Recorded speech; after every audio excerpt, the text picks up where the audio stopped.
also have some other individuals who will join us a little bit later. We are going to have the Honorable Olivia Babsey-Granger, Minister of Culture, Gender, Entertainment and Sports, and the Honorable Robert Nesta Morgan will also join us. I think we are going to be also joined by the Honorable Kerencia Morrison, the State Minister in the Ministry of Culture, Gender, Entertainment and Sport. And I have to acknowledge my permanent secretary, Dr. Kassan Troop, and the Chief Education Officer, who are both here. And I also want to acknowledge those who are close to God, who are in the audience today, who have come to support us and lift us up in this moment. And so with us today, we have two of the most, wonderful people you can find, Bishop Harold Blair and Bishop Christine Bengucci from the Jamaica Council of Churches. Support staff from many ministries are here too. We have the head of the JPS with us here too, Hugh Grant, and he's going to be speaking to you. We have many members of the media here with us today, and again, to Jamaicans watching at home and abroad, good afternoon to you. I know the pictures and the images that we're all seeing are really heart-wrenching. And there are so many people who are feeling the pain. We feel it deeply. I think all of Jamaica is going through this period of mourning and this period of pain, and that's why I'm very happy that Bishop Blair has said he will pray for the country at the end of this press conference, because we need prayers. God has always taken us through, and God will always take us through. And so we have to rest on God, and that's the beauty of this country. It's a country that believes deeply in God, and that God will take us through. And yesterday when I got a chance to go around, I saw that, and I saw the resilience of the Jamaican people. And that's why I say now is not a time for politics. Now is a time for us to come together as Jamaicans and to do what we need to do to support each other. And I've seen that being done. I've seen Jamaicans across the country doing what they have to do in order to support their brothers and sisters. That is the Jamaican way, and that's the Jamaican approach that we will take forward. I'll give you a few updates at the beginning, and one of them is in relation to our schools. Many of our schools sustained a lot of damage, significant damage. And one of the things when we're talking about Hurricane Melissa and its impact is that it did not affect only a few areas. It's really across the country. So you have areas in the eastern part of Jamaica that have been affected. You have others who we don't talk about a lot. We don't talk about Clarendon and the damage in Clarendon very much. We don't talk about even parts of St. Catherine. We don't talk about Manchester and the issues in Manchester. We need to talk more about Trelawney too and the impact there. So it's been all over the place that we have an impact. And we have to provide support to everybody all over the country. It doesn't matter where they are from. And so that's very important. And yesterday I got to see two of our schools. One was in Manchester. One was in St. Elizabeth. I went to Homewood Technical High School first, where they had tremendous damage. And I'm expecting this damage to be the same across much of Western Jamaica. And at Homewood, one of the things that left me feeling so good was that I saw the teachers out. I saw the principals there on a Sunday. They were there trying to do their best to rehabilitate the school, because they said they have so many students who are from the West and that they need to make sure that they provide space for them. So they were primarily focused on the dorms because they want to bring in children from Western Jamaica. And so, they don't have electricity. They don't have any water. But they were there on Sunday because they love these children so much. And we have to salute them and thank them for their service to Jamaica. I then went to St. Elizabeth Technical High School. And there we've seen the pictures of the damage. When you go into the fifth form area on a 3-story block, when you look up, you see the sky. When you look out, you see the entire field. And there are no walls, there are no windows, there is nothing. That's tremendous damage. And again, on Sunday, I saw members of the board. I saw teachers, many teachers out. And what did they say to me yesterday that made me feel good about being a Jamaican? They said that they were trying to get water from their well because they want to be able to give water to the rest of the community that did not have water. This is a school that was decimated, significant damage. And that's what they're thinking about. They're thinking about, how do I get water to the rest of the community? They're trying to get generators, to get freezers up to help the rest of the community also. They asked for Starlink because they said then everybody in the community can come and use ours. They saw themselves as central to the community getting back up. And so I salute them. I salute them because I know what they're going through at home. It is difficult times for them. And I could see the pain in their faces too, but they were doing the best that they could do. I also saw one of the teachers who said that her role is to go around. If she hasn't heard from a student, she goes and she visits the home. And so she really knew a lot of the marooned areas because she was going around visiting and taking packages. Because Jamaicans need to realize, we talk about it, but we don't necessarily see it. We have many children in food insecure homes. They eat when they go to school. The PATH program in school is central to their nutrition. And so that school understood it, and they said, you know, they're not here, but I'm going to find them and I'm going to help them. And that's the Jamaican spirit. That's the Jamaican spirit. So on a Sunday morning, I was looking at them and I said, the Spirit of God is in you. It was clear in what they were doing. And so we have a lot of damage in our schools. We're going to have to figure out how we do it, how we get schools back up in the West. It's going to be innovative. We may have to use tents. We may have to use other innovative ways of getting schools back, but we'll figure it out. We always have as a country. I remember after Hurricane Gilbert in 1988, I went to school in the hall. They put up some little partitions, and that's what we did for many months. We're going to figure it out on school, and we have a committee that will be working through that. In terms of the reopening of schools, as I drove around today, I saw some schools open, some weren't open. The ministry has said very clearly that the decision is decentralized. So the boards and the principals make the decision based on local conditions. If you don't have water, you can't open school. That's a minimum. You have to have water to open schools. But then there may be other issues in the community, maybe issues with the teachers and their ability to get in. And so all of that is taken into consideration, and the school board and the principal makes that decision working with the regional teams in the Ministry of Education. So we've decentralized that. I cannot stay in the ministry, the PS can't stay in the ministry and say that your school must open. We can't do that. But we do encourage schools, if you're able to, let's do it. The psychologists have made it clear. After a disaster, the quicker children get back to their routine is the better it is for their mental health. It's also the case for all of us. They actually say that, you know, the quicker we move through this grief is the better it is for us in the long run.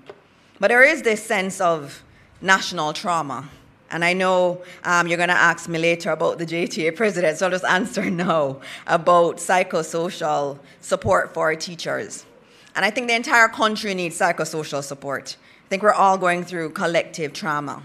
I see it everywhere you go, you see it. And we have to think about that as a country. And I know the church is going to have to be very important in providing that kind of support to the entire country. And so in our ministry already, we have a group of over 30 psychiatrists and psychologists that we have available to our education system. So we have a system in place for those who need help. And many people don't necessarily want to do it collectively. They may want to do it individually. And the Ministry of Education pays for that. And this is not something new. This is something we've had for a while. And so we say we already have these avenues available, and we want our teachers to take use of it, make use of it, because we know, like the entire Jamaica is going through trauma. I saw a police officer yesterday. She worked all the way through the hurricane, and is still working. She hasn't taken a day off. And she was talking about how much pain she's feeling, but she has to continue. And I heard that too from the nurses that have been going through the hurricane and after under very, very difficult circumstances. We have to support everybody. Everybody is going through that mental strain, and I'm very happy that my ministry is leading the way in a program that is very accessible to all of our teachers, free of cost. We take up the bill. And it also is available to parents and children. Children feel the trauma too. And so it's available to them. And we also have to remember some people won't feel the trauma until 3 months' time or 6 months' time. They may not be feeling it right now. And so we have that system available to us. I spoke about reopening of schools more broadly. Obviously, in Western Jamaica, that's a unique situation. I'm very heartened that some principals are looking at how they could find space in their schools to facilitate children from Western Jamaica to come in. The ministry will continue to work with those schools to facilitate that. It's early days, and we're thinking it through, and they're working it through. And so we'll come back to you on that. We believe in partnership and everybody being on board. And that's why on the weekend, I spent some time trying to reach out to some of our stakeholders. I spoke to Damian Crawford, the opposition spokesperson. We had a long conversation about what reopening could look like, what the new school system could look like. And that was very productive. I also did speak on Thursday to President Malava, president of the JTA, and we had discussed the opening of school approach, which was leaving it to the schools and letting the school community decide based on their local conditions. So conversations have been had, including with the president of the Principals Association. And so tomorrow we continue that spirit of collaboration, even if people don't want to say that they're being consulted. We continue in that spirit. In the Ministry of Education, and I know this administration, we believe in collaboration. And we actively try to get collaboration. And I know often people don't admit to the cause, and, you know, we can't do anything about it, right? All we can do is focus on ourselves and know that we are acting with integrity. And so tomorrow we'll meet with the JTA, the Jamaica Association of Principals of Secondary Schools, the Association of Principals and Vice Principals, the Jamaica Independent Schools Association, the National Parent Teachers Association, the National Secondary Student Council, the Jamaica Prefect Association, the Jamaica Union of Tertiary Students, the Jamaica Association of Chairmen of Secondary Schools, and the Ecumenical Group, and the Jamaica Union of Churches. So we're also going to be meeting with the churches that do such a fantastic job running our schools. Now, if that's not broad partnership, I don't know what is. And so tomorrow we'll be having that meeting where we start the process of looking at what it looks like, especially for Western Jamaica and for those in the East that have a lot of damage. How do we prevent the learning losses that we saw in COVID? What can we do in order to do things better than before? All right, so that's on schools. As I said, again, we open based on local conditions. The board and the principal makes that decision and communicates it to the ministry and to the school community so they know what is happening.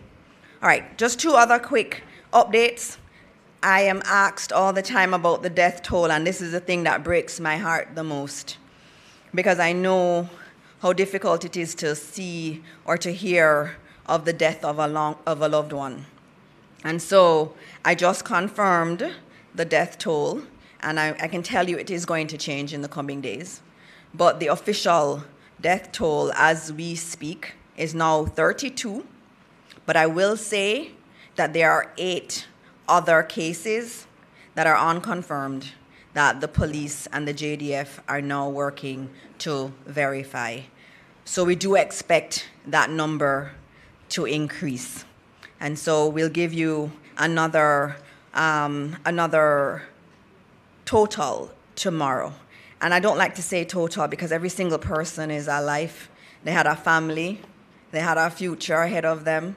It is really very painful, and I know so many families are feeling that pain, and I feel all of Jamaica, every additional person added to that list, I know we all feel it, and we feel it deeply.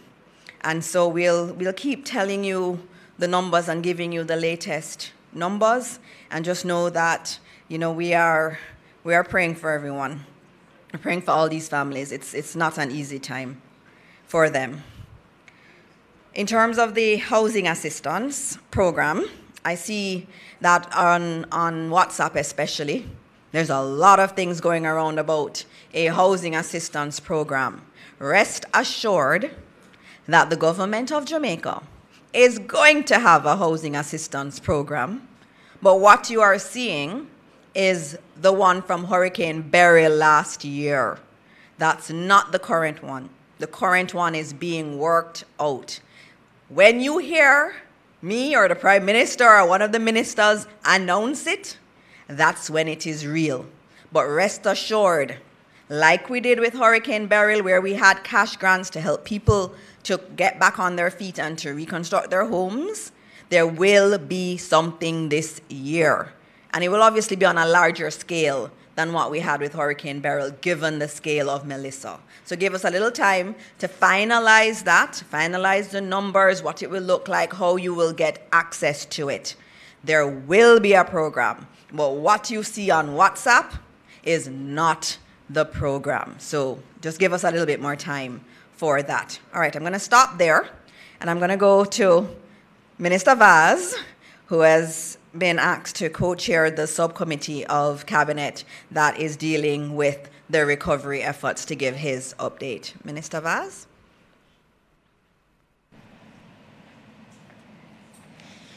Thank you very much. Good afternoon, ladies and gentlemen, colleagues, ministers, permanent secretaries, Jamaica, and the diaspora.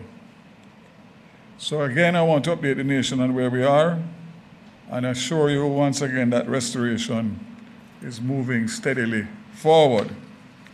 Digicel has restored 46% of its mobile sites, with 86% of fixed networks and 75% of business connections now back online.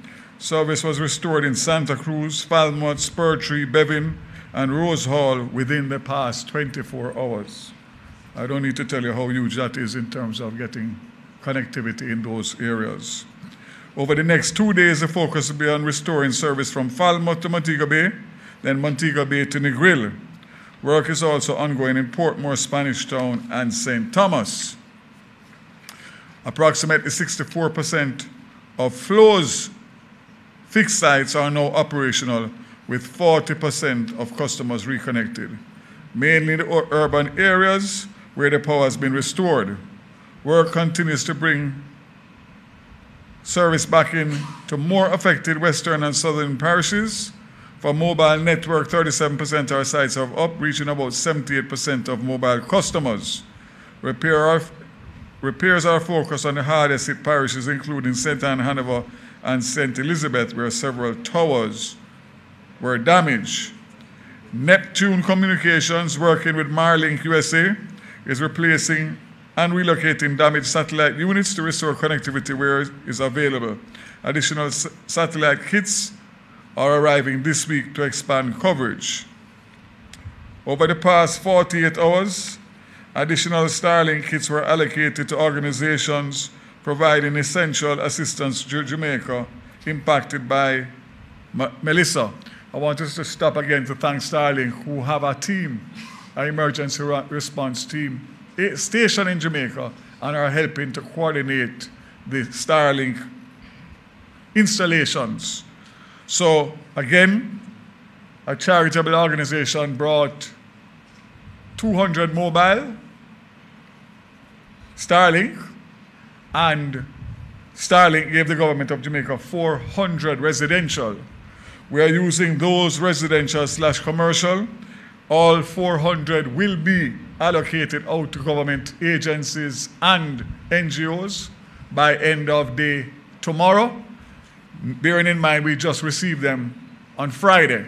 So we are allocating them according to specifications and needs of the hardest hit parishes.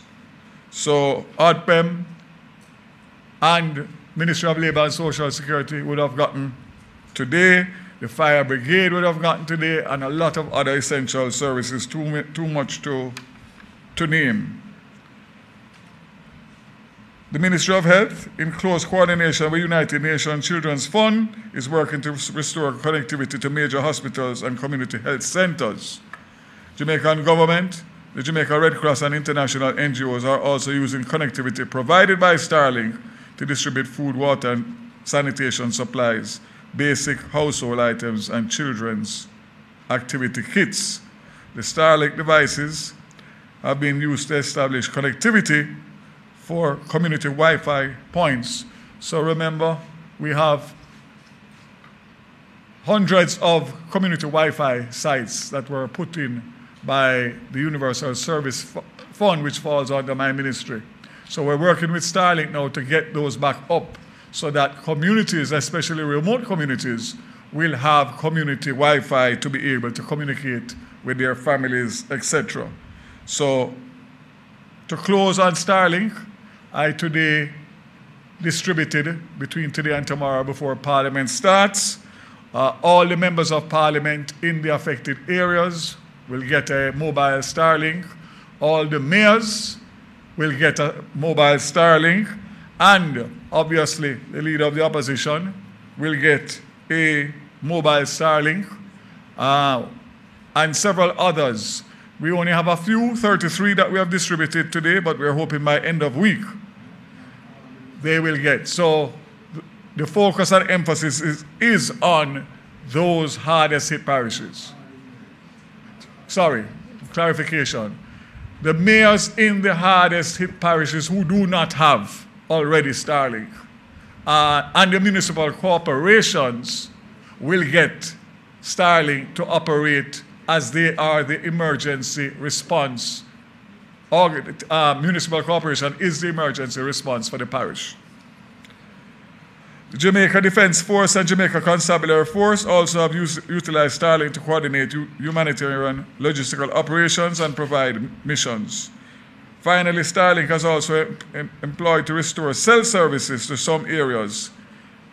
I indicate the ATMs. We have gotten lists from the Jamaica Bankers Association. We're working with them through Starlink to connect the ATMs in those affected areas, and we expect to get at least 10 of them up this week. So we are ticking the boxes of all of the essential services that are going to be required. JPS, I leave that for the president of JPS to make a presentation. He made a presentation to Cabinet this morning, for which they will be called to come to Cabinet every week to give an update to Cabinet starting today, and also hopefully after today, when he speaks, the people of Jamaica will get more information flow on a regular basis on the recovery efforts of Starlink.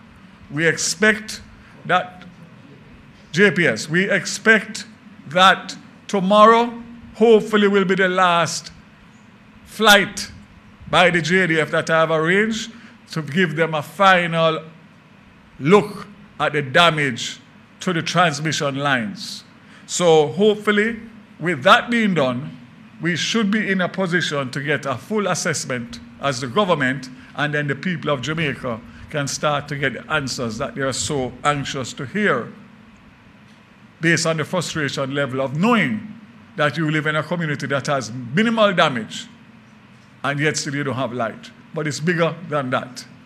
It's bigger than that. It's based on the damage that has taken place. So I'll also ask the JPS to attend on press conferences held by the government to give updates ongoing until we know exactly where we are. Petrojam, important. The refinery sustained no major damage, as we know. It has adjusted its opening hours to 6 p.m. to allow refueling of tankers, trucks for distribution to Western Jamaica. And since Thursday, October 30th, over 400 tanker trucks have been loaded destined for all parts of Jamaica, including the hardest hit parishes. And as the roads are clear by the National Works Agency, the tanker drivers will transport the much needed resource. So there is no need to panic buy, or store excess fuel. We have adequate fuel. Another one that is important is aviation fuel, because we have a lot of assets that are going to be traversing the skies, and we have more coming. So we have between 75 and 80% capacity across our international airports, and we are coordinating with our international partners such as Grey Bull Rescue and the Fuel Relief Fund to support distribution of energy fuel for humanitarian efforts. Rubis has a total of 41 open service stations across the island, which is 82% of their network. 7 stations remain closed. 2 have a status to be confirmed, but due to communication challenges, so they also have put in extra staff and resources to reopen remaining stations and carry out maintenance in St. James. The Westgate service station is now open 24 hours a day to meet the demands. I had a meeting with them last week, and we have set up a system with the police and the National Works Agency to give them the coverage that they need to get through the traffic, and also to make sure that they are safe. Johnson's petroleum networks remain stable and functional. No major infrastructure damage, and they also have stations and deliver fuel around the island. JUTC, 175 buses in service across Kingston Metropolitan and Portmore, and several more are being prepared for rural routes as the roadways open. JUTC has played a vital role in relief efforts, as we know, and they continue to work with the health workers, security forces, and emergency personnel.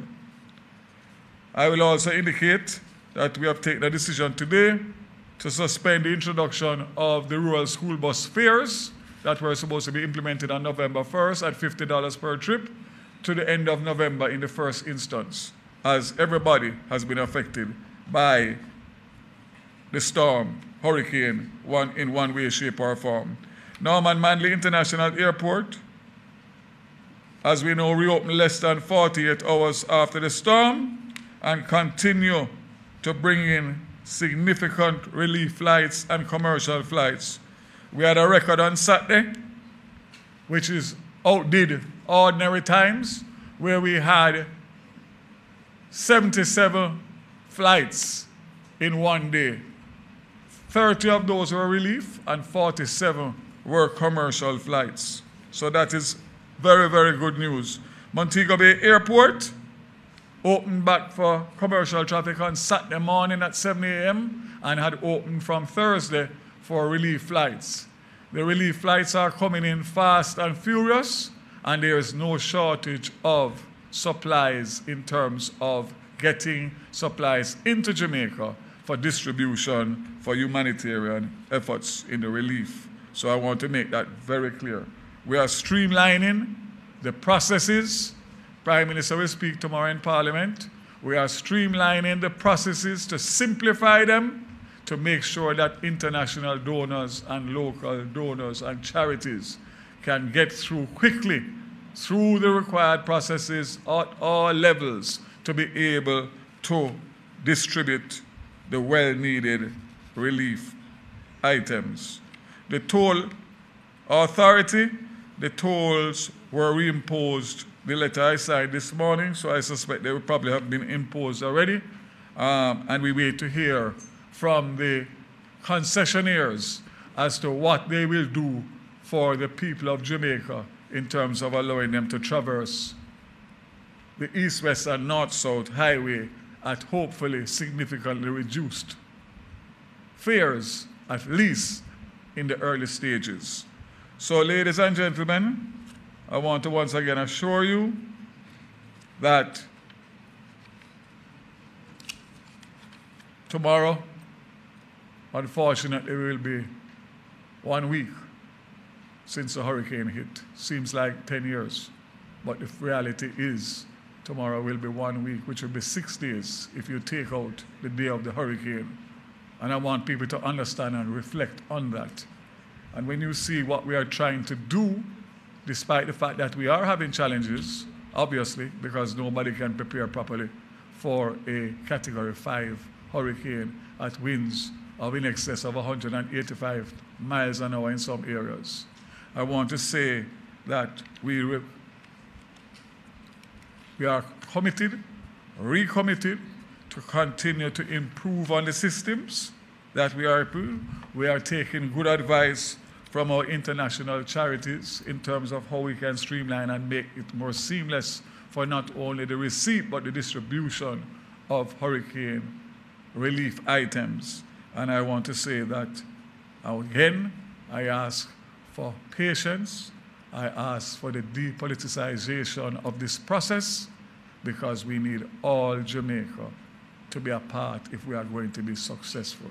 I continue to ask for not only God's prayers and guidance, but patience of the people despite the challenges that they face and the suffering that they face. I assure you, on behalf of the government of Jamaica, help has started. It's not underway, it has started, and it will improve, and we expect that this week 2, will be significantly better than week 1, and every week thereafter will get better and better and better. All in the interest of the people of Jamaica. All of the people of Jamaica. God bless Jamaica. Thank you, Minister. And thank you for those closing words. Yes, and at Cabinet, as Minister Vaz said, we had JPS come to give us an update. There were a lot of questions from the Cabinet members. Everybody was asking JPS, when will light come back in particular areas? And so the Cabinet got a briefing today, and you are going to get a condensed version of that briefing from JPS, because I know that's who you really want to be hearing from today. So, Mr. Hugh Grant, we invite you to give Jamaica your update.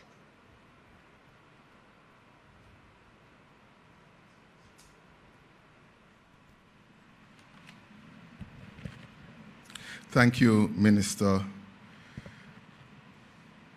My heartfelt condolences to the people of Jamaica, our customers, for the lives lost, damage to property, and the dislocation that's happening out there. I had an opportunity to firsthand see the devastation that this record Category 5 hurricane has caused on the nation. Some of my very own employees have been working tirelessly in order to safely restore power. Some has not gotten a chance to go home. A story from one of my linemen said his wife got a seizure when the door and the window was blown off, but he has not gotten a chance to go home and be with her because of the nature of the roads, and he stands committed and is here serving to help to restore power. So I get it. I understand the inconvenience caused by the lack of power. I understand the frustration as some of my very employees are also affected. Let me reassure you, Jamaica, let me reassure you, my customers, that we here at JPS stand committed to work safely 24/7 to get the power restored. So how have we been doing? As of this morning, we restored 206,000 customers. At the time of the incident, we had 550,000 customers approximately out. So we moved from 77% of customers without service to a significant milestone of having just under 50% of customers without service. That is not by chance. It's as a result of our preparation in regards to the system, preparation of the people, and the strong response.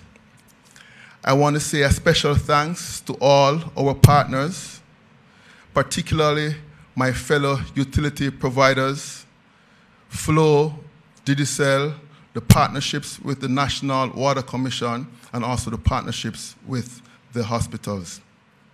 One of the things we have been focused on is the restoration of critical facilities and focus the resources around that. We have made tremendous progress on that front, whereby we have currently 57% of our major hospitals now have power. That's as a result of us moving resources to the supply areas of those hospitals, doing the necessary damage assessment, and facilitating that restoration. Now, what does that look like? We got a call that the Black River Hospital was having some issues, and patients were evacuated to the Mandeville Hospital. And Mandeville Hospital has some issues with their generator. We then worked to get power into Mandeville Hospital, given how critical that was. And I'm pleased to share with you that that was achieved, and the Mandeville Hospital now has power. We committed to restoring power to Kingston and St. Andrew North and South, St. Catherine, Portmore, and St. Thomas, 90% by last night. I have some good news for you, my customers, my people.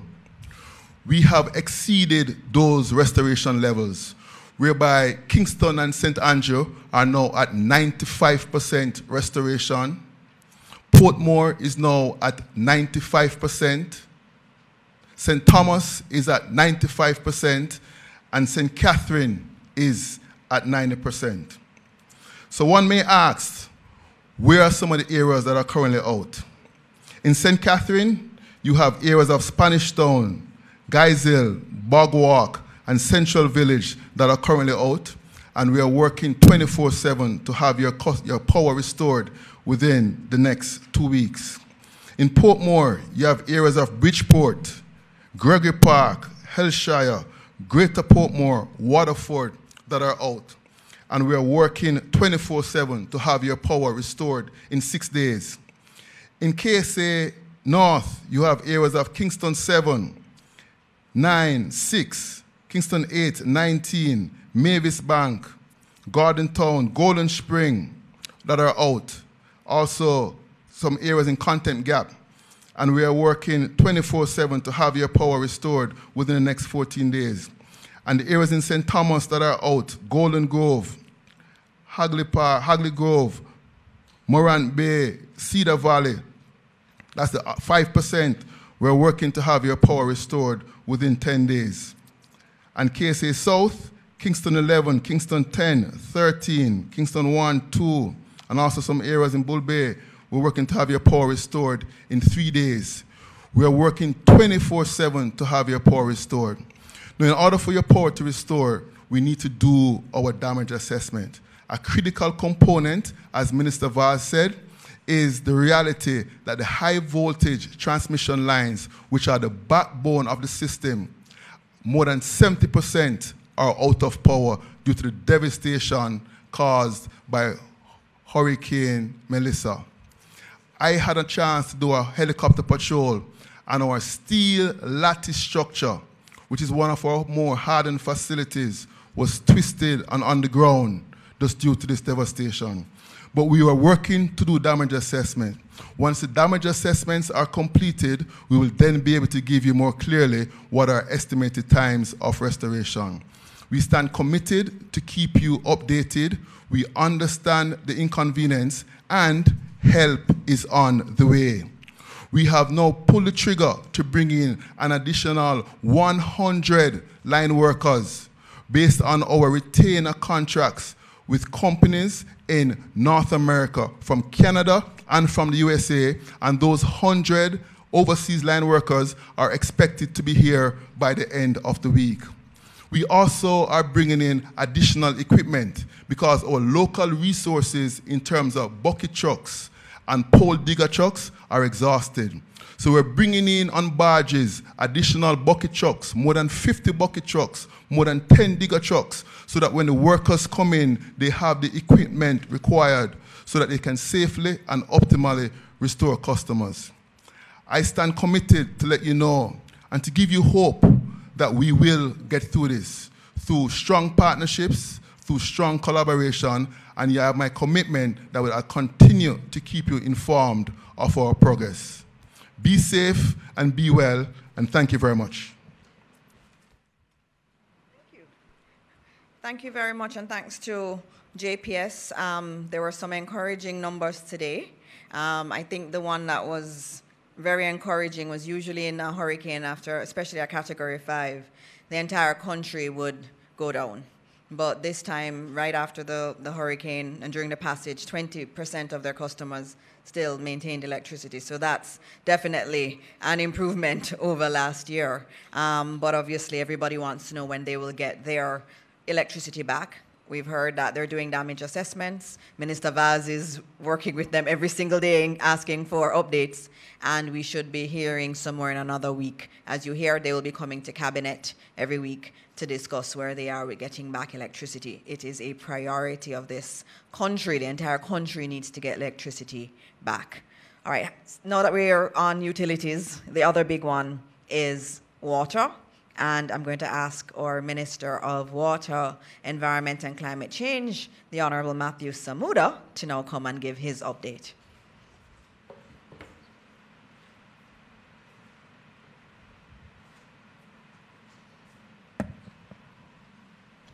Thank you, Minister Dixon. Good afternoon, cabinet ministers, heads of agencies, permanent secretaries, members of utilities, members of the media, certainly those listening and watching at home.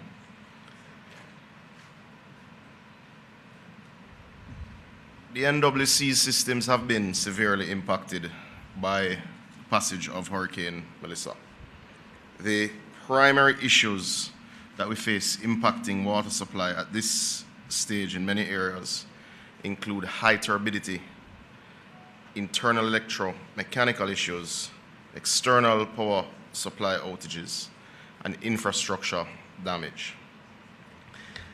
We can report, if this will oblige, that the situation as it stands now, we've had 631 systems disrupted, with 132 systems currently active, giving you the grand total of 763. However, this is to be understood in the context that the systems that we have brought up and ensured are active at this stage in line with priority are your largest systems. So this map would show an idea of where there is particular disruption, obviously disproportionately to the west, the red dots being the disrupted systems, the green dots being the ones which are currently active. Now, that would give a particular view in terms of the level of damage and the level of disruption. But you juxtapose that against the fact that 65% of the NWC's customers have actually been restored, because the systems that have been brought back into activity are indeed our largest systems. So for instance, we can report that the Constant Spring system, which feeds from the Hermitage Dam, has indeed been restored and is operating from JPS power.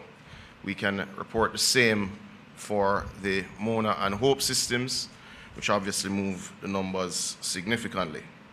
Now, I will take the time to go pretty much in a circle around the country just to give some information so that those here have a feel of exactly where we are and what we're likely to see by way of customers coming back on stream over the next 3 days.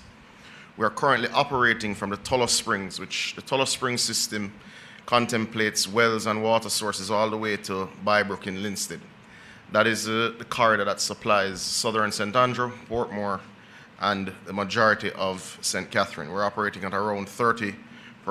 We're working very closely with the JPS. We would have completed clearing the roadways to our pumping facilities yesterday, and we expect that this system will be connected to JPS this evening which will bring back over 80% of customers in St. Catherine. There is some disruption, and I'll just briefly get on to St. Thomas. There is some disruption in many of your small systems in St. Thomas because the rivers are in spate and there is a fair amount of turbidity. But we are happy to report that the largest system, which in Morant Bay, which is a Springfield system, is indeed operating using one of our generators, and we continue to bring on the small systems. Now, one thing before I move on to the other parishes, it's important to note that the majority of your customers, in line with the population distribution, are indeed living on the plains that go right around the coast. So when you bring on those large systems on the flat, you're able to bring on a lot of people very fast. One thing that is consistent, and as I just give you a glance back at the graphics, and I need people to understand that that many of the systems that have come back on stream are indeed the ones that are able to gravity feed water to the plains. Anywhere there's need for a lift station where there's no energy, those particular pumps as a sub-part of a system are not yet up. To understand, as we move further west, in South Clarendon, one of your largest systems is the Kemps Hill system. That is currently down, but we are working with the JPS and we expect to have that back up this evening. That will have significant positive impact in communities like Rocky Point, Minister Charles, and we expect that to happen as at this evening, further moving us toward our goals.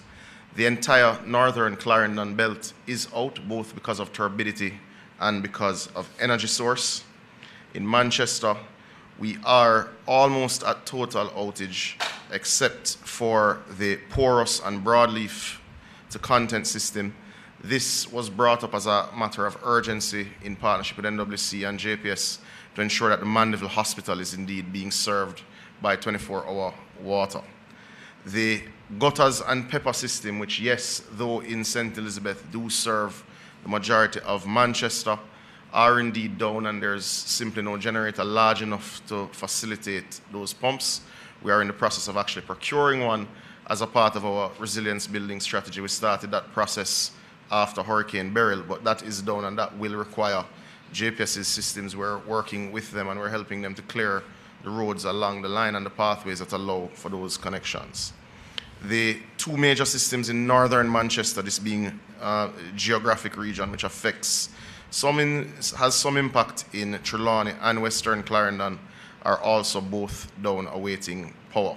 But we are able to report that the old pepper well, which serves from Goshen to Santa Cruz, is running on generator. It is running in 8-hour increments, and it is serving that entire corridor. So they're getting between 16 and 20 hours of water between Goshen and Santa Cruz currently.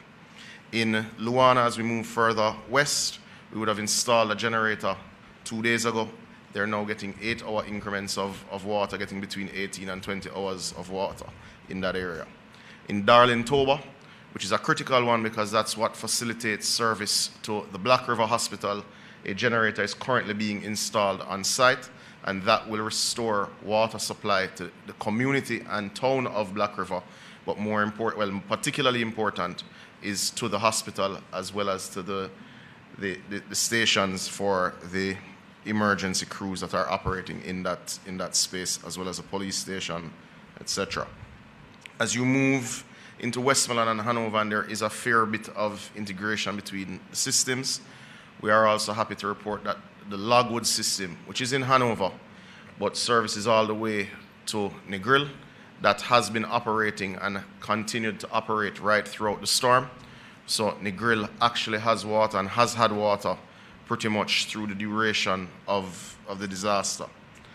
The hilly communities along that corridor are obviously not being served because we don't have power to those lift stations. Bluefields is indeed in operation, having worked with JPS to bring that system back on. So Bluefields to White House, we can also report that they currently have water supply, certainly along the plains.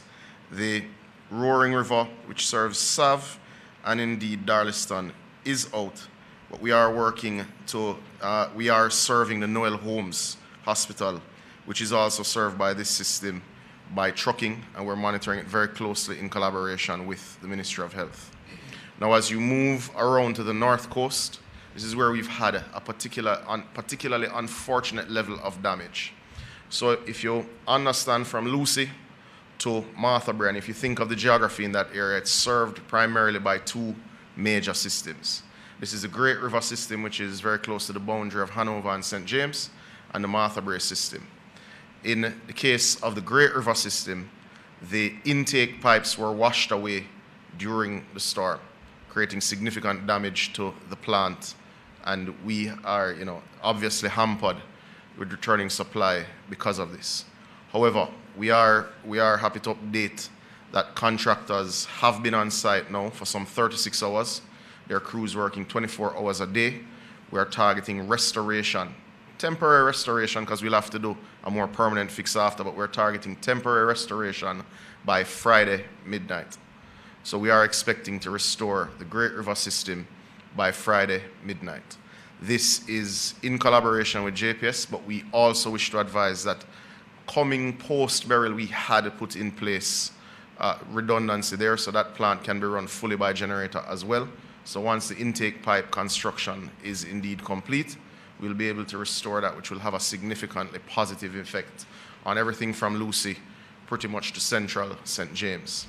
As it relates to the Martha Brae system, the Martha Brae system is actually up and can provide between 15 and 20 million gallons of water a day.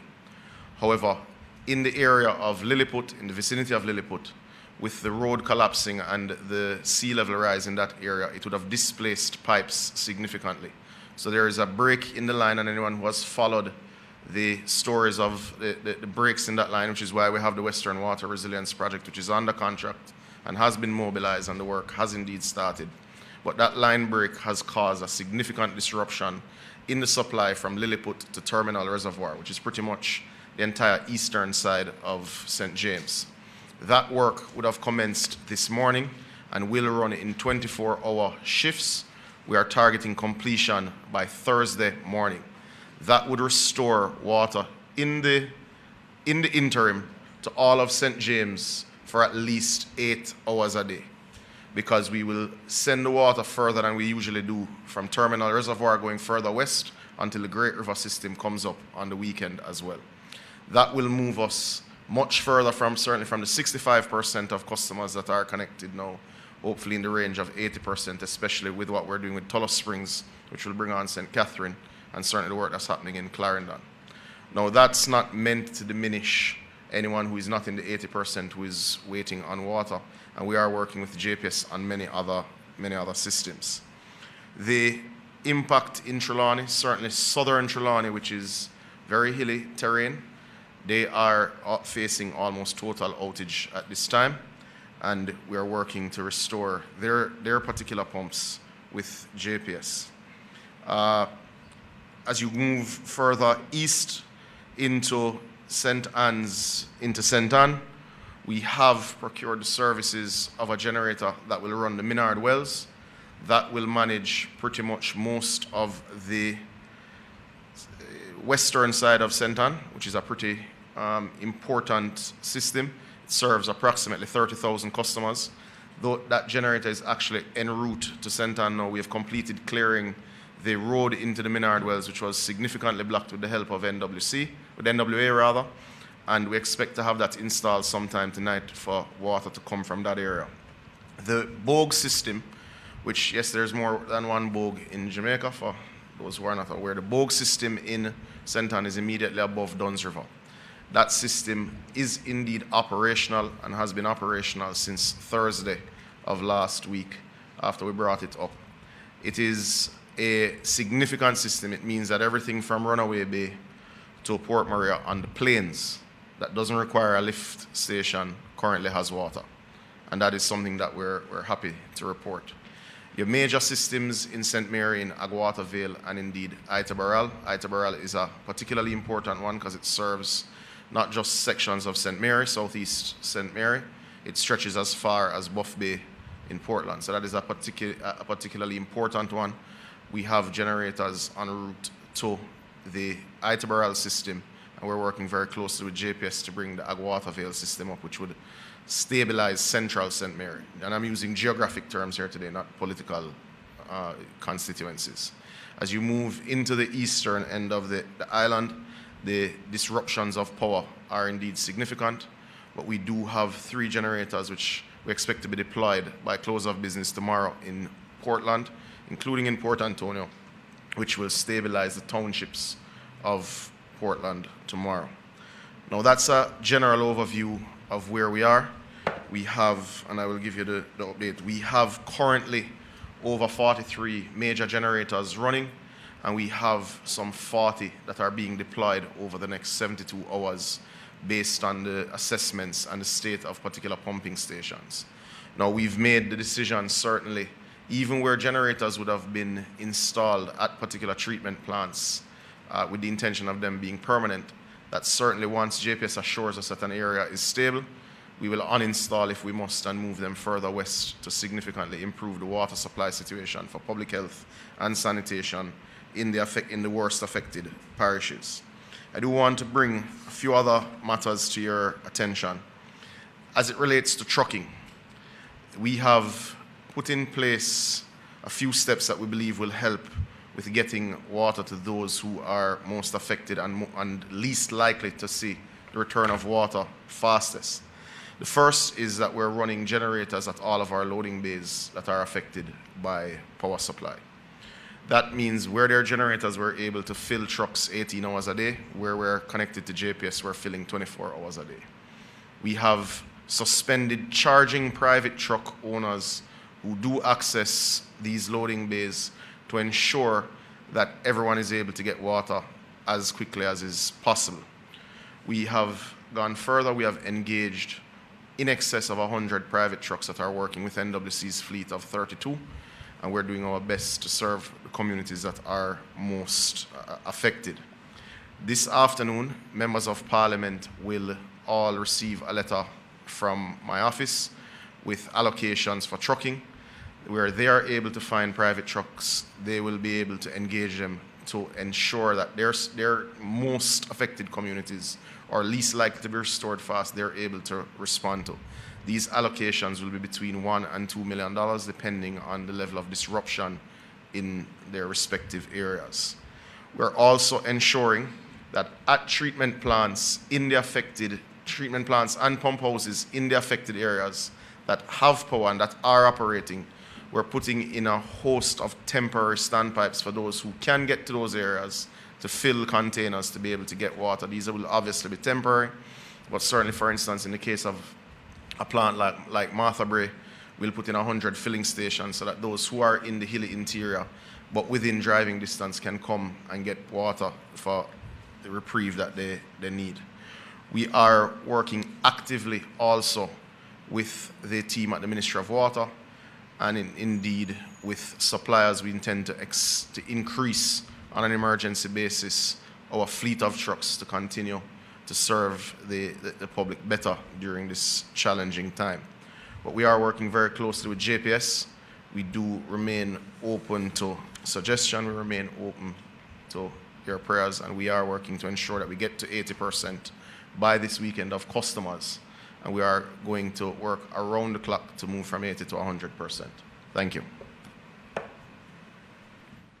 Thank you very much. You heard that, 80% by this weekend. And you saw the numbers for Westmoreland, 35.7%, where, Westmoreland and St. Elizabeth are really ground zero, and they are getting water back. I mean, we have to thank NWC Minister Samuda. You've been doing a lot of work, and I hear you talking about all of those subsystems and knowing all of them so intimately. You're really good at what you're doing, and so thank you, Minister. Thank you to the entire NWC team. I know Jamaica is grateful. We can do without a lot of things, but we can't do without water, and so thank you.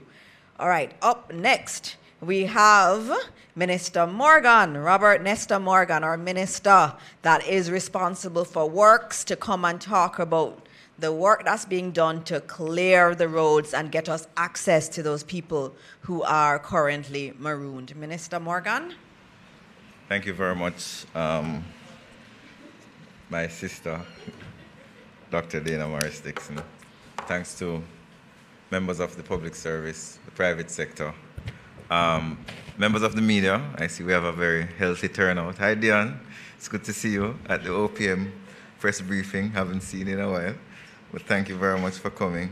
I want to give an update on the work that we've been doing regarding the clearing of roads, and just general updates as to what we're doing to provide access to the various disaster areas.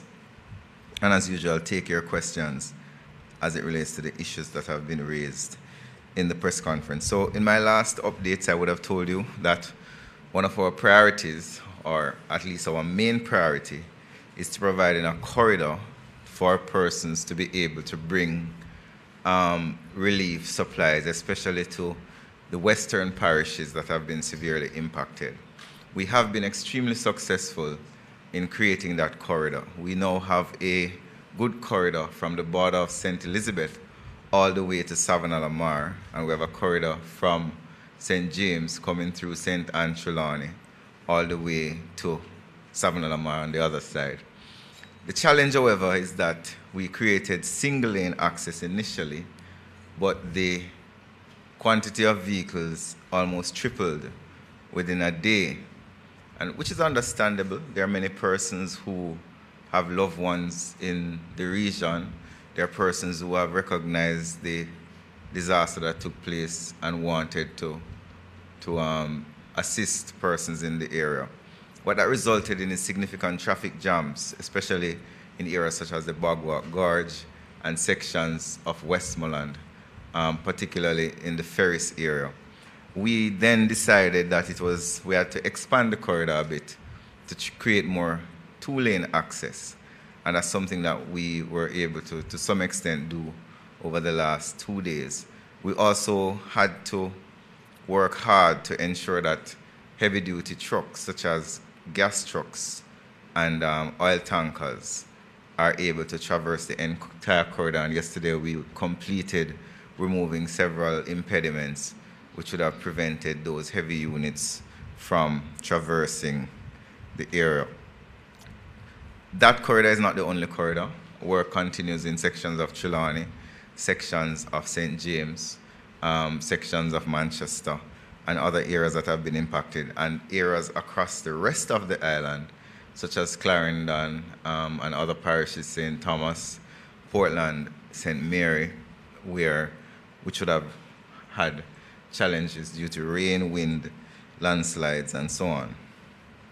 So to give you an update on the main corridors that have been opened so far, Ocho to Port Antonio to Morant Bay, Morant Bay to Kingston, Kingston to Aguata Vale via the Junction Road, Mandeville to Santa Cruz to Black River, Black River to White House, as I said, White House to Savannah-la-Mar, Savannah-la-Mar to Negril, Savannah-la-Mar to Montego Bay, and Montego Bay to Ocho Rios. I would have driven that entire corridor from Mandeville, from Kingston to Ocho Rios yesterday, ending last night, and it is drivable.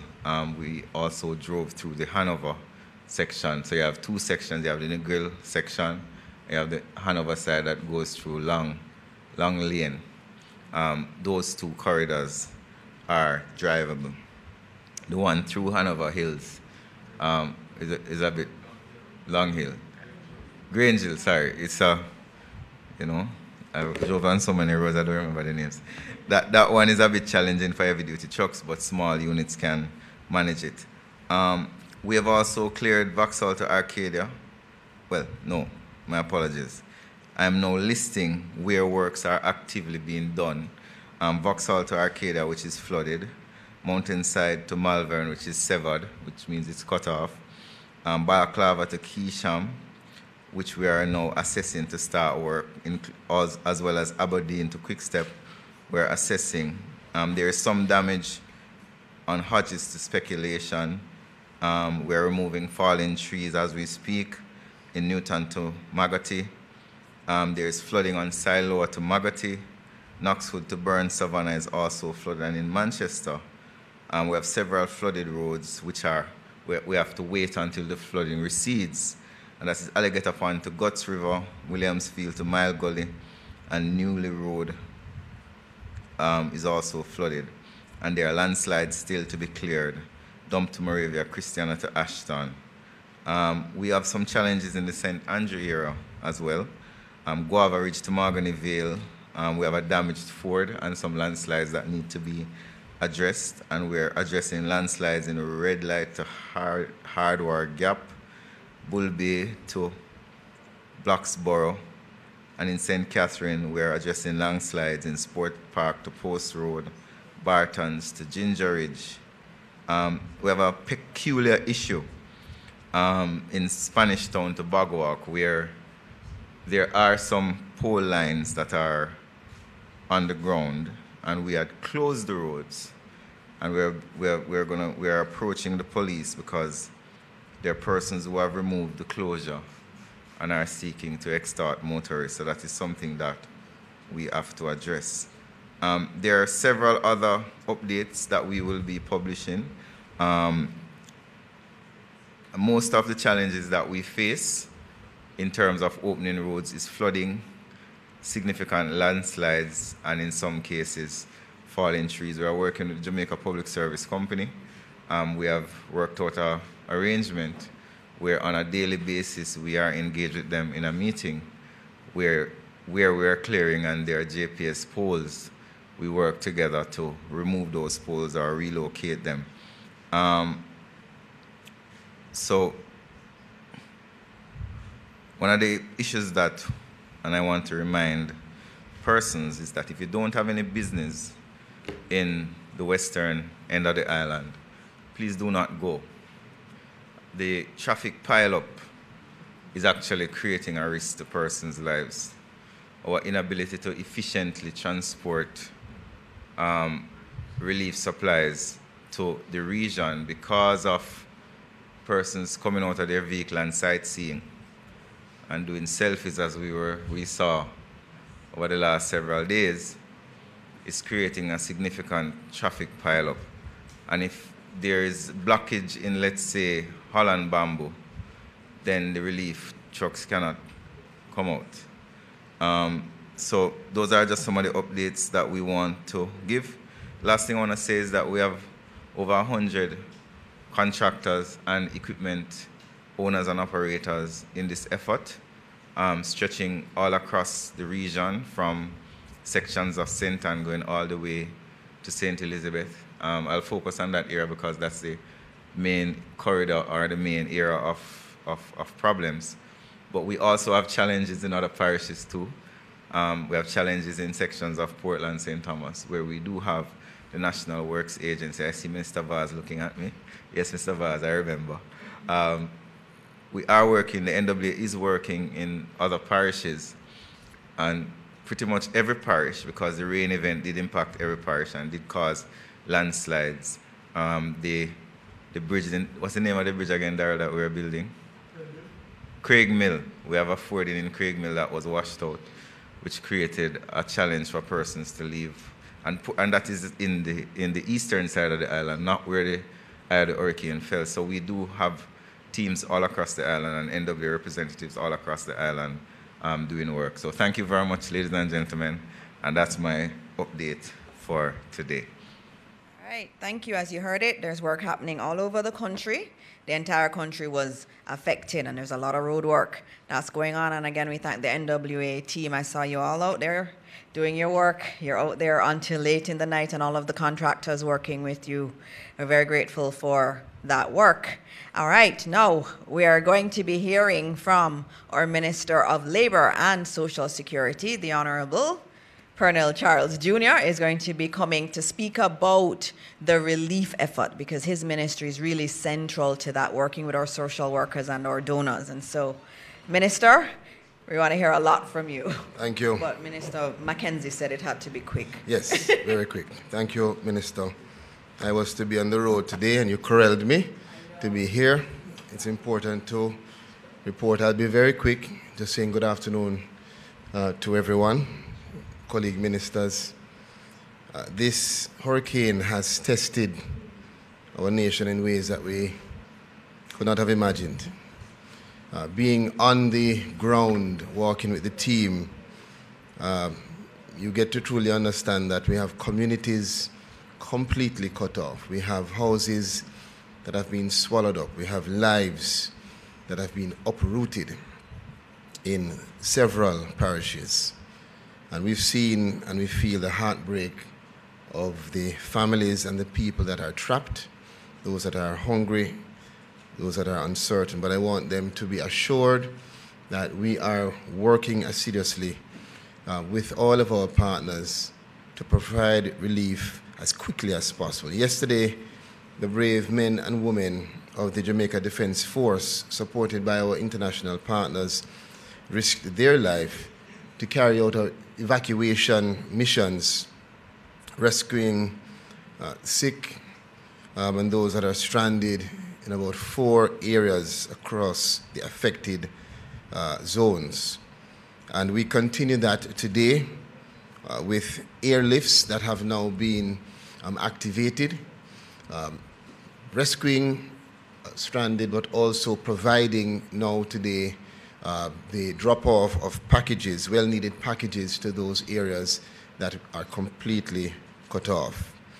Now, I want to just acknowledge the tireless work of those who are volunteering, several of whom are coming from all over the country, some not connected in any familial way, but just understanding the impact of this mission and joining in with our parish officers, our social workers, the JDF, the JCF, the fire brigade, to provide support, to provide comfort, and just to share a meal.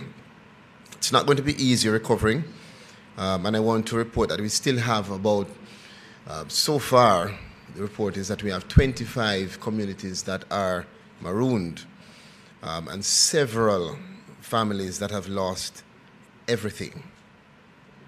I mean everything. We are coordinating with every available resource. We are working as a lead of the Humanitarian Assistance Committee. I want to acknowledge the CEO of Food for the Poor, who is here on the island, our representatives from the World Food Program, and others, GEM and others who are working with us to get food, water, medicine, and shelter to those who need it the most. We're utilizing our Bell 429 helicopters. We're also using the Chinooks helicopters brought in and Black Hawk helicopters brought in by our partners in the US. And those are assisting us to provide a lifeline to the several Jamaicans that remain stranded through the evacuation process, as well as the packages that are dropped off from the skies while they are on the ground. And we have teams on the ground simultaneously providing ground support. So our JDF team is not only doing airlift, but where we can't go, they go. They venture out in ground operations and have done more than 17 communities between yesterday and today. I want to also indicate that so far, together, we have distributed more than 30,000 food packages and several other hundreds of relief in terms of tarpaulins, water, and other relief supplies. We are collaborating with the private sector, faith-based organizations, government agencies, to ensure that we can ramp up and move now into the next phase, which is beyond just providing the immediate rapid response to now a more strategic and calculated design of a distribution model that will see us supplying exactly what is needed to specific and strategic areas. So it's no more just food package, but for instance, in Catherine Hall and St. James, they may have food packages or still need food packages, but what they need now, based on observation, is cleaning supplies, and as simple as clean drinking water and water to help in cleaning out the homes. So we assess and we analyze, we continue to work with the JDF. We have now received the communication support through Starlink, and that will be placed in all of our parish offices to improve the network of communication, as well as Minister Morris Dixon setting up as part of our Humanitarian Assistance Committee, support coordination cells in every parish that will see us working as a team to do the distribution. There's much more, but I know that there's a lot that has to be said. So this is just the preliminary information, Minister. We will come with more details later on in the week. Thank you.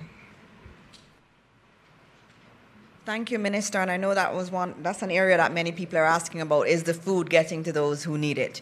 And Minister is speaking about how the systems have been refined to make it easier. And you heard there are 3 different avenues of helicopters. One is the JDF helicopters. The second one are the ones that came from the U.S. government. And then the third one, some of our NGOs like World Central Kitchen, they have their own helicopters that they're using to distribute food. So that's a good thing, and we're getting into more of the marooned areas. I know Minister Charles spent a lot of time today getting information from the field in terms of what are the marooned communities and getting them geolocated so that the various helicopter teams can get to people. So we're working, and he is working very hard at mobilizing and getting that system refined even further. All right, so I think I'm on to Minister Mackenzie before our grand crescendo with Minister Grange. So Minister Mackenzie, our co-chair of our subcommittee on our recovery and relief efforts. Minister Mackenzie. Thank you, Minister. Let me just make way for the grand lady. That's what you call her. All right, I just have a couple updates I want to give this afternoon, which is important as we continue the recovery efforts. As of today, only a total of 186 shelters remain open across 12 parishes, and there are approximately 2,500 persons within our shelters as I speak. I just want to spend 5 minutes on the issue surrounding the municipal corporations across the country. As you all know, that 7 of the municipalities have been severely affected by the passage of the hurricane, and none of these municipalities have anywhere to conduct administrative activities. We are now making arrangements. We have found a location in St. Elizabeth, and I will be engaging the mayors and other stakeholders to discuss relocation for the remaining municipal corporations. One of the challenges we face also is that a number of staff in these municipalities have their own personal issues, so they can't participate in the recovery exercise. So I'm pleased to announce that the municipalities that has not been affected have now moved into those parishes. A team from KSA has gone into St. Elizabeth, and we are moving teams from Portmore, St. Catherine, St. Thomas, and other communities to cover areas in Western Jamaica that has been severely affected by the passage of the hurricane. I must also make the point that the revenues of the municipal corporation has been severely affected by the passage of the hurricane.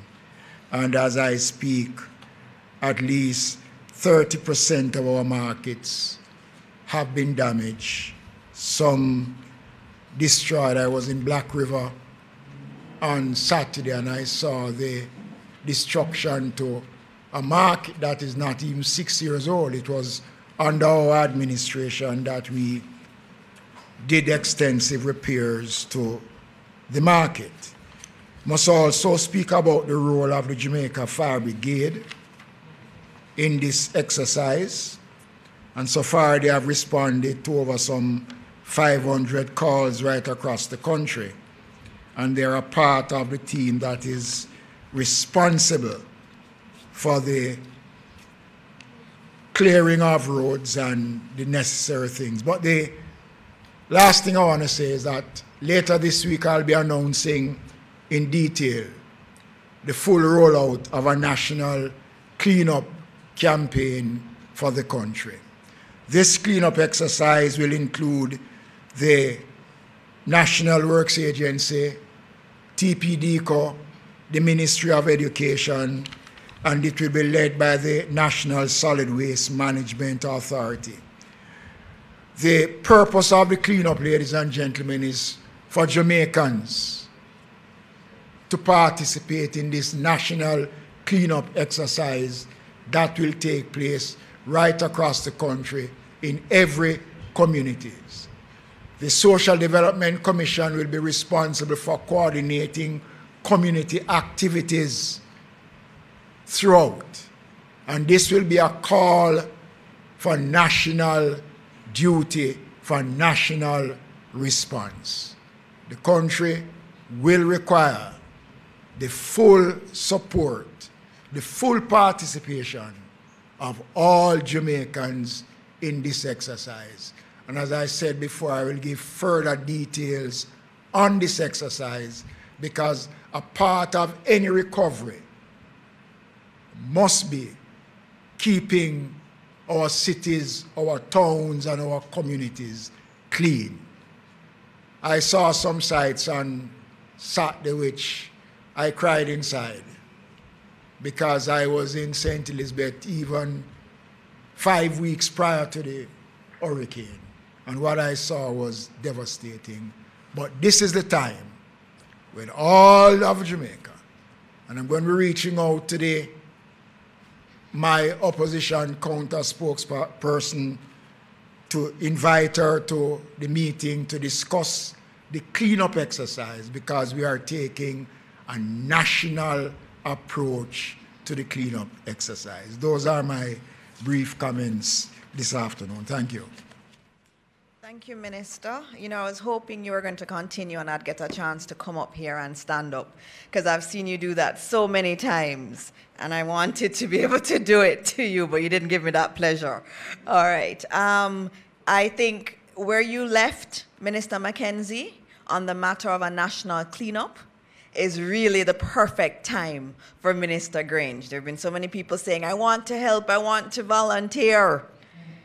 And we have a solution, and that solution has been provided by Minister Grange and some wonderful young people. And so please welcome the Honorable Babsy Grange to give you some information on what she has been working on, which is really quite exciting. Minister Grange, it's good to see you and have you here. I keep having the men in the cabinet. It's nice to have a woman beside me. Thank you, Minister. Colleague ministers, ministry officials, and media. As the days go by, we get a clearer picture of the magnitude of the devastation that Hurricane Melissa brought into our lives. We remember and pray for those lost in and those who have been affected by the hurricane across the country. We commiserate with you in this moment of great pain and destruction. Please be assured that the entire country, the diaspora, our neighbors and friends are standing with you. We face a long and challenging road ahead, but we will recover and rebuild stronger by supporting those who have been affected and working together. We thank and applaud everyone who has been doing something to help. Your contribution, even if you think it's small and insignificant, will make a tremendous difference. We have been taught that every act of kindness, care, and compassion makes a difference.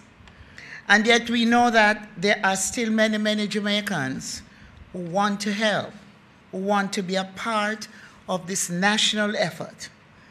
And we need you to know that is why we are now launching today the National Registry of Volunteers on the Support Jamaica portal, supportjamaica.gov.jm.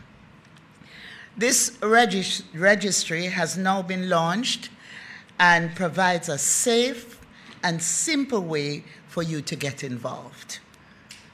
Through this registry, you will be able to tell us when you're available to help, what your skills are, as well as what type of assistance you would like to give.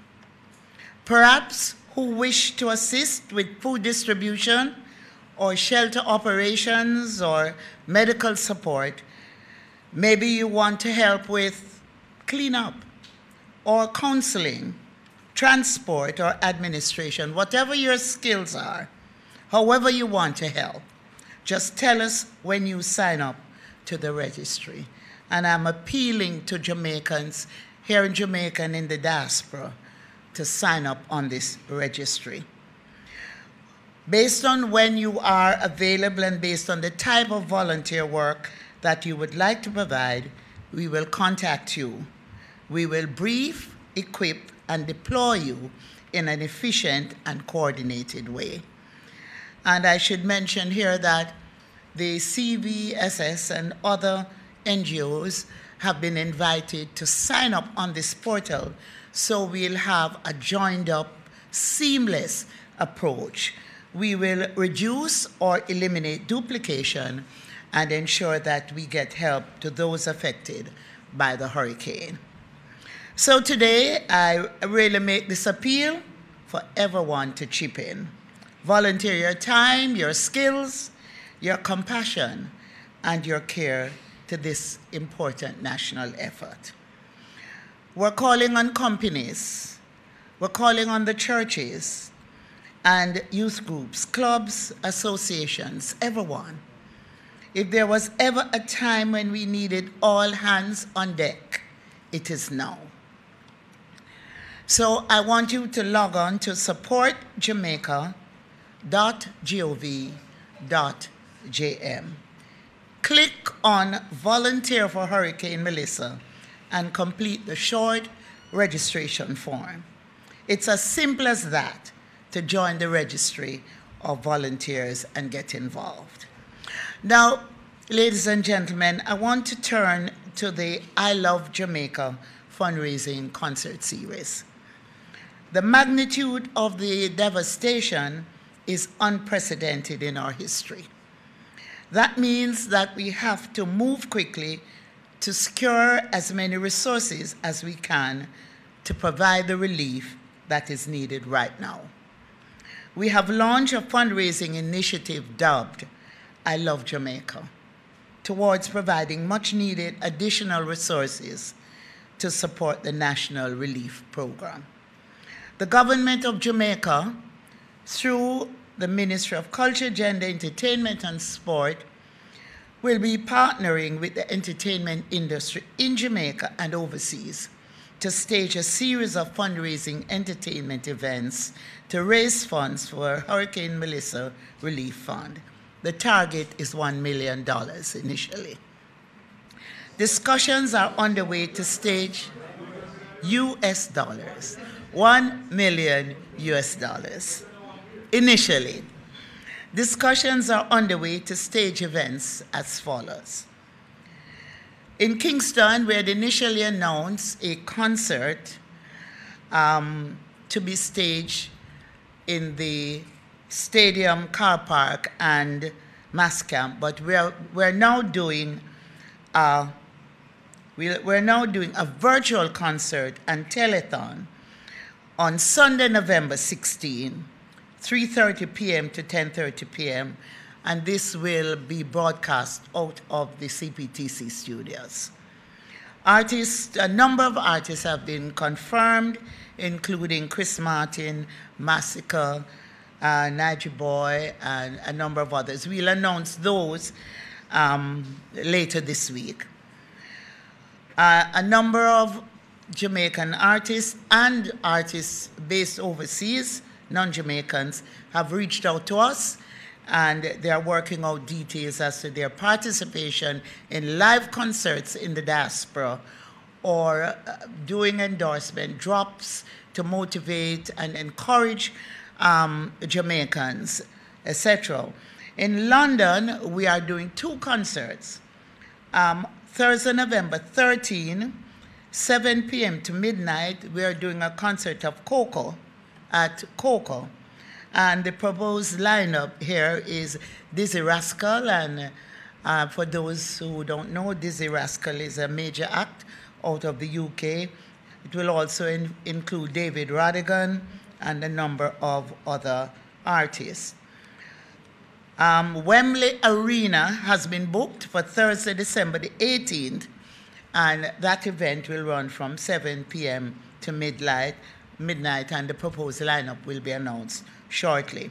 In South Florida, Sunday, December 7, a concert will be staged at Hard Rock Stadium in Miami. And on the same day, there will be a concert at Miramar Regional Park, a lineup to be announced for those. We're also organizing concerts in New York, Los Angeles, Washington, D.C. Other communities have reached out to us, and we are in advanced discussions.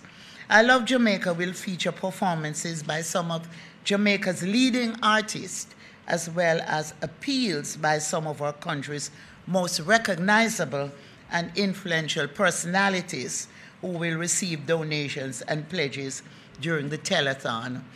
The CPL has been in touch with us, and Chris Gale will be the face of their campaign, which will be overseas. So, in this regard, we have invited our former Prime Ministers, P.J. Patterson and Bruce Golding, as well as leaders in various sectors, to assist with the relief and recovery effort.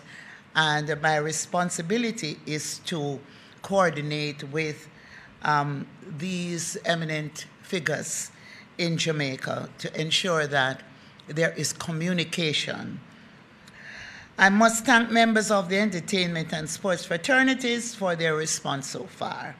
I remain grateful that we as a country can always rely on our artists, or creatives, or sportsmen and sportswomen in times of crisis. And I'm really grateful for the way they have been responding to our invitation to participate in this national effort. I now wish to announce that the Red Cross Jamaica will be partnering with the Jamaica Football Federation and the ministry in coordinating and accepting cash donations at the Reggae Boys versus Curacao FIFA World Cup qualification football match at the National Stadium on November the 18th. And the president of CONCACAF will be here for the match. This is one way that the Reggae Boys are assisting with this effort. We continue discussions with our national teams about how they wish to help. We have also been able to rely on our churches and our faith-based organizations. They have traditionally played a significant role in times of crisis, providing comfort and guidance. We have called on the churches, and they have responded like they always do. So I announce today that Bishop, the Honorable Dr. Hera Blair, has been appointed the National Coordinator of our religious and faith-based organizations team to engage and coordinate relief efforts with all religious and faith-based groups, including the Rastafarians, the Revivalists, the Muslim, the Hindus, the Baha'i, and others. I also wish to use the opportunity to acknowledge the presence of Bishop Blair and Bishop Bengucci, who will be later on blessing us before we end this press conference. I will be meeting with Umbrella Heads on Tuesday morning to plan with them the way forward. There is much to do, and we are pleased with the response so far. We will get over this, ladies and gentlemen. We will recover and rebuild better than before. I also want to mention here that the South Florida Hard Rock Stadium event on Sunday, December 7 in Miami will be led by Shaggy, and further details will be announced. I want to thank you all for being there to give support and exposure to what we are doing, and to say that all is welcome, including the media, to volunteer. You get into spaces where people are saying, we don't see anybody. Once you're going there, we're asking you to also volunteer to be a part of this effort. Thank you so much. Thank you, Minister. Thank you, Minister. Thank you very much. Very much. I told you it was going to be a grand crescendo, and it was. And I thank you so much, Minister, for being here and the work you and the team have been doing to mobilize different communities, the church, the entertainers, the sports stars. Everybody is a part of it. And then having that volunteer program on supportjamaica.gov.jm. If you want to volunteer, and I know many do, please go and register so that you can be selected to support around the country. All right, we're on to questions, and I see one hand up from before, before we opened. Oh, you're gonna, okay, he's yielding. Yes. You're yielding?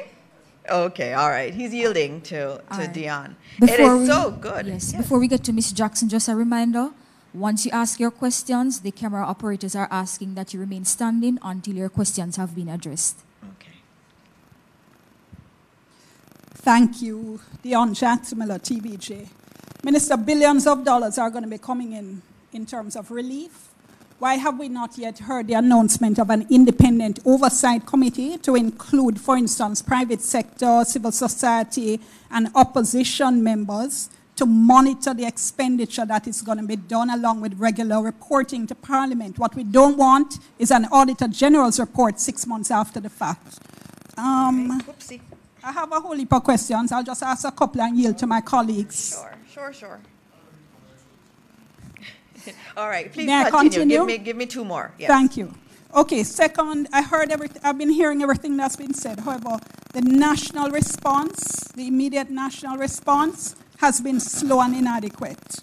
The government has been acting as if it didn't know the kind of damage that a Cat 5 would have done. Why have we not seen immediate deployments of mass aid to the affected communities, along with things like immediate erection of warehouses to hold such aid, immediate erection of mass shelters and or evacuations? And then finally, for now, why had we not seen an equivalent in-time response to Westmoreland as there was to St. Elizabeth, seeing that that was where the eye of the hurricane made landfall? So it was obvious that there would also have been catastrophic damage there. All right, thank you. Those are 3 questions. And Dion, it's good to have you here. Not used to having you at my press briefings, but I'm glad to have you. And those are questions you hear floating around, and I'm glad that we get a chance to answer them. You asked about a committee with the funds that are coming in. Yes, we're going to get some insurance payments from CRIF and some of the other policies that we have. I think tomorrow you need to listen out for the Prime Minister's announcements. There will be a body that will be overseeing that reconstruction work. That will happen, and the Prime Minister will name the members of that. There has been discussions, even with the leader of the opposition, about whether or not that could be the National Partnership Council. Because remember, we have a National Partnership Council that has the opposition there, that has civil society, has academia, has private sector there. So it's a broad group of individuals that are in that partnership council. So one consideration is to use that partnership council that already exists with all of the key players and partners as that mechanism at the top. And it's going to be broader than just looking at how the funds are being paid. That committee is the one that's going to have to say, how do we build back? You know, we have communities that are close to the sea. What does rebuilding look like? Should we rebuild there? Should we rebuild somewhere else? And so there are big questions that we have to confront with as Jamaica. And the commitment the Prime Minister has made is that there will be an overarching body, whether you use an existing mechanism like the Partnership Council, or you use something that's new, a new body, but there will be an oversight body. Now, I left cabinet early before it finished, not sure where they would have reached on it, but there has been discussions already in cabinet on that one. The second one is about the immediate response being slow. I know Minister Vaz wants to answer, but so you can come forward, Minister Vaz. But as you come, just noting that a Cat 5 is a different category of a hurricane. And the devastation was significant. And as we've seen with many disasters around the world, and we've been looking at disasters around the world, how quickly you get to mobilize. There is always that period of assessing what is happening and getting the aid in. Yesterday I saw Red Cross, I saw GEM, I saw the World Food Program out, and all of those are coordinated through the Ministry of Labor and Social Security. And so there is a lot more happening, and you hear about the helicopters dropping food. It is, you know, after a hurricane like that, you have to assess and then reestablish new systems to get food out. And I think the team has been doing that. And I know Minister Vaz can tell you more about what has happened. And in terms of Westmoreland, everybody is important, and everybody is being focused on. The Prime Minister went out for 2 days straight, and he went to all of the affected parishes. He went to St. Elizabeth, he went to Westmoreland, he went to Trelawney, he went to St. James, and he also eventually went to Manchester, and he went to Hanover too. So those first 2 days after the hurricane, the Prime Minister made sure to go to all of the affected, the most affected parishes. Minister Vaz. So I'll answer one aspect of it, and Minister Mackenzie will answer the other. There is a committee that has been named with Senator Keith Duncan and Minister Audrey Marks to coordinate with private sector. That has been going on in earnest. We met all weekend. There is warehouse spacing that has been found in Montego Bay. There's warehouse spacing that has been found outside of what the government apparatus has. I would say we are probably up to 300,000 square feet of additional warehousing that is going to be needed, because we're going to be staging from Montego Bay and Kingston, because that's where the two international airports are. I want to remind you who asked a question, and I want to remind Jamaica, tomorrow will be 6 days, because the hurricane hit on a Tuesday. So 6 days is where we are at now. And I can say to you that we have not only engaged the full private sector, and they are fully supported with their assets, with their money, and with their expertise, on top of which all of the international organizations and charities who have done this kind of thing all over the world are also at the table. We met for hours on Saturday, and they have done an assessment as to where we are and what we need to do. We cannot bypass the government systems and structures that are in place, but we can take advice and we can use them, and we are intending to do that. You will see a huge improvement this week, and you will see getting better every day going forward. This government is committed, this government is competent to deal with it, and we know our limitations as a government and, of course, a structure, and we will get the support internationally and from the private sector jointly to deal with this in a comprehensive way, that at the end of it, when we rebuild, we'll be rebuilding for the future and fixing a lot of what problems there were for the last 60 years. I just want to respond on the comments around the shelter and the relief supplies. I want to make it clear that prior to the hurricane season, all the municipal corporations meet with the ADPEM and the various agencies. There's a humanitarian committee of the National Disaster Council which meets almost every week. Relief items was placed in all parishes across Jamaica prior to the event. The parishes that are badly affected, all the facilities were destroyed during the hurricane. So it is not that the government did not.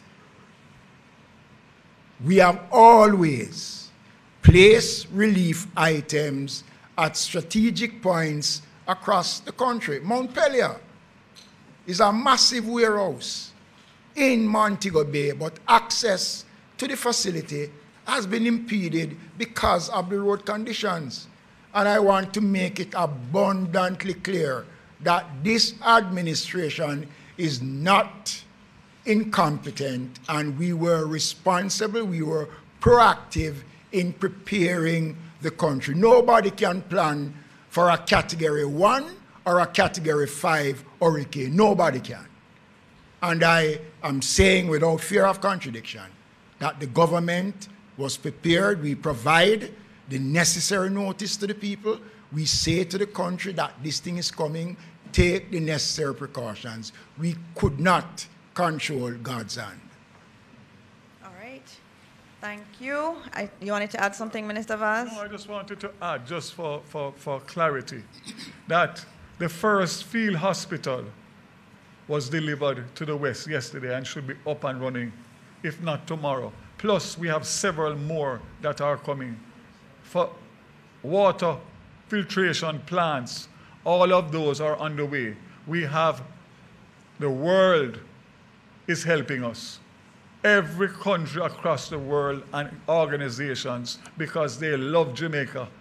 So we have the support. What we need to do is just channel it and make sure that we maximize the efficiency of the implementation. All right. Our next question. Minister Charles wants to add something quickly to this, yes. The questions that came before. Just to indicate that the matter of disaster preparedness is something that has to be very strategic. What the Ministry of Labour and Social Security did is one of the examples where we actually, before the hurricane, worked with the JDF to move several of our items out of the warehouse up to Upper Camp to keep them safe. It's one of the reasons why, despite pre-positioning thousands of packages across the country, particularly in St. Elizabeth, Westmoreland, and others, we couldn't do all, because you have to contemplate the fact that as a Cat 5, it will actually affect your warehouse and your shelters, as it did for some of the things pre-positioned in Westmoreland, where it was so bad that we lost some of the items. So the reality is we have a very strategic approach, which includes working with our humanitarian assistance partners. We have 6 mobile storage units across the country now from the World Food Programme, another 8 on their way, which will make 14. The Food for the Poor also have massive containers that they are strategically positioning in close proximity to the areas that are greatly affected. The Ministry of Labour and Social Security and government are working also to expand our storage and to expand our production of packages. And we have pushed those out in delivery with our partners.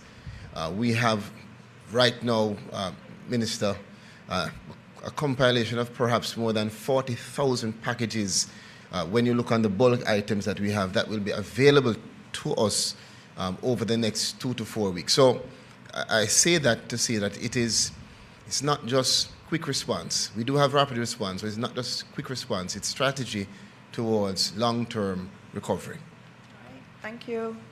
I think the mic was right there. Okay. All right, thank you. Minister Charles, you spoke about, in your presentation, about persons who were hungry. We've heard of persons who are going 2-3 days or more without food. And obviously, the clock is ticking. And for the communities that are marooned, you mentioned 25 communities. Can you give us an appreciation of the timeline within which the government intends to take these relief packages to these persons who desperately need them? That's the first question. In terms of the oversight mechanism, my colleague spoke about a broader framework. But during the COVID pandemic, I remember the government established a special committee of parliament, and I think the people's representatives are very important in this respect.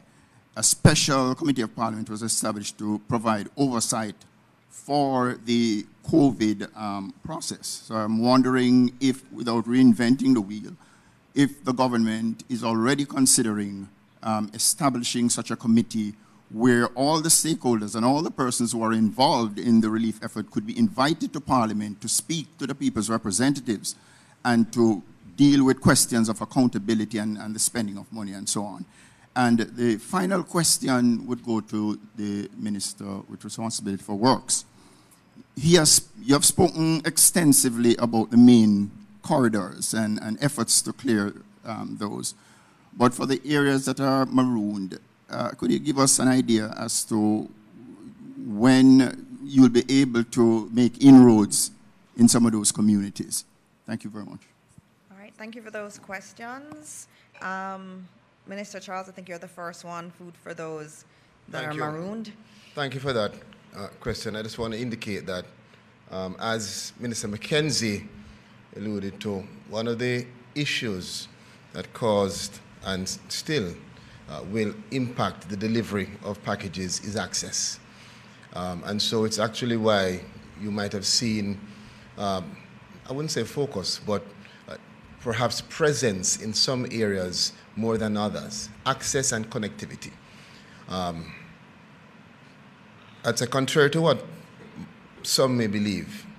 Our social workers, the JDF soldiers and partners were out in every parish immediately after, even in parishes where there was no connectivity and therefore you weren't hearing as much or seeing as much. But obviously, where there is a difficulty in access that impedes the ability to move. We are using airlift. We have the ability through our 429 helicopters to do at least 12 drops and perhaps 2 drops each with the Chinooks and the Black Hawks that we have from the American partners. That's 22 drops in total in terms of airlift. On the ground, the JDF is consistent and have been working to do at least hundreds of drops in terms of packages, depending on the terrain and depending on the unique circumstances for each community that we confront. And it is different in every community, believe me. There's a myriad of situations that we have to confront. What's important is to note that we continue at this stage now to expand beyond just the immediate rapid response to the design of a very carefully calculated distribution channel, which will see us working with partners to make sure that we have consistent support, consistent delivery, consistent channels to get the food, the water, the cleaning supplies, and whatever else is needed to those persons who need it the most. All right, thank you very much for that response, and hopefully you got an answer there. The other one was about the main corridors and the Committee of Parliament. Minister Morgan, you want to come for the main corridors, just in terms of the Committee of Parliament? As I said, I missed Cabinet, but there are many options being looked at, and obviously COVID was a great example of how we can do things going forward, and so we've actually been looking back at the COVID experience to see what worked and what maybe needed to be tweaked, and so Cabinet is discussing what's the best approach for that. Thank you very much, Dr. Morris Dixon. The first thing I want to say to answer your question is that I think we're at what, day 5 or 6? 6. We're at day 6 of the disaster. And I want to contextualize what we have done.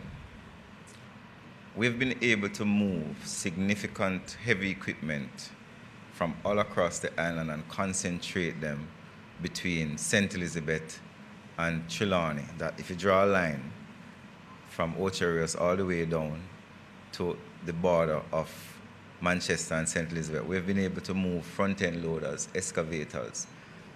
Not only have we been able to move them, but we have been able to get a lot of the persons who own them to give us them without even a discussion about how much you're going to be paid for it. The second thing we've been able to do is we've been able to create a corridor between Manchester and St. James. So in the first day or two of the hurricane, there was almost no access because of the significant down power lines, down trees, landslides, and so on. So within 2 days, 3 days, we were able to to a great extent. By day 2, we had single lane access to the entrance of Westmoreland. By day 3 and 4, we had single lane access to SAV. By day 5, we had cut through, and now we have joined the 2 routes, Mobay to SAV, Black River to SAV, because we were coming from both sides. If you think of roads as main arteries, then the off-roads are tributaries.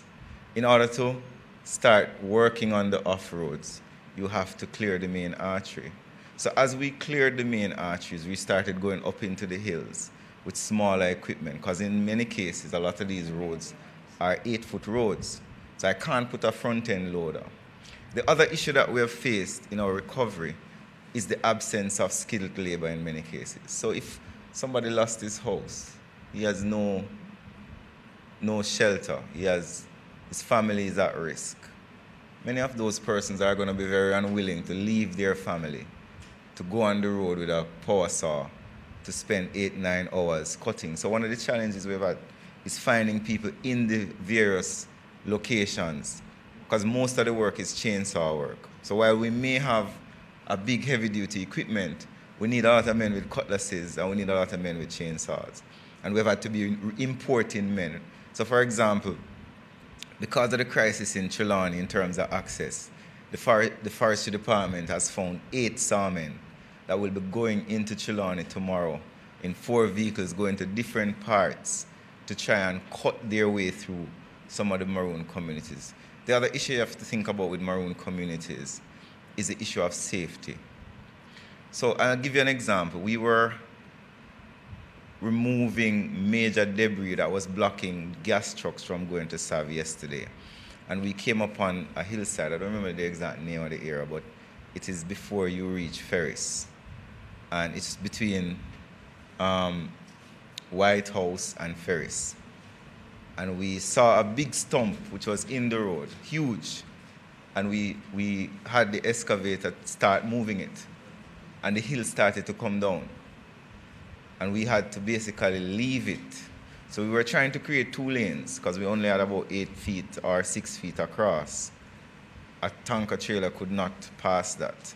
And we wanted to create a bigger avenue because it was becoming a bottleneck and creating a traffic jam. And we had to leave it because the engineers now have to come and tell us how unstable this hillside is. Because if that hillside goes, there are houses on top of it where people are living in.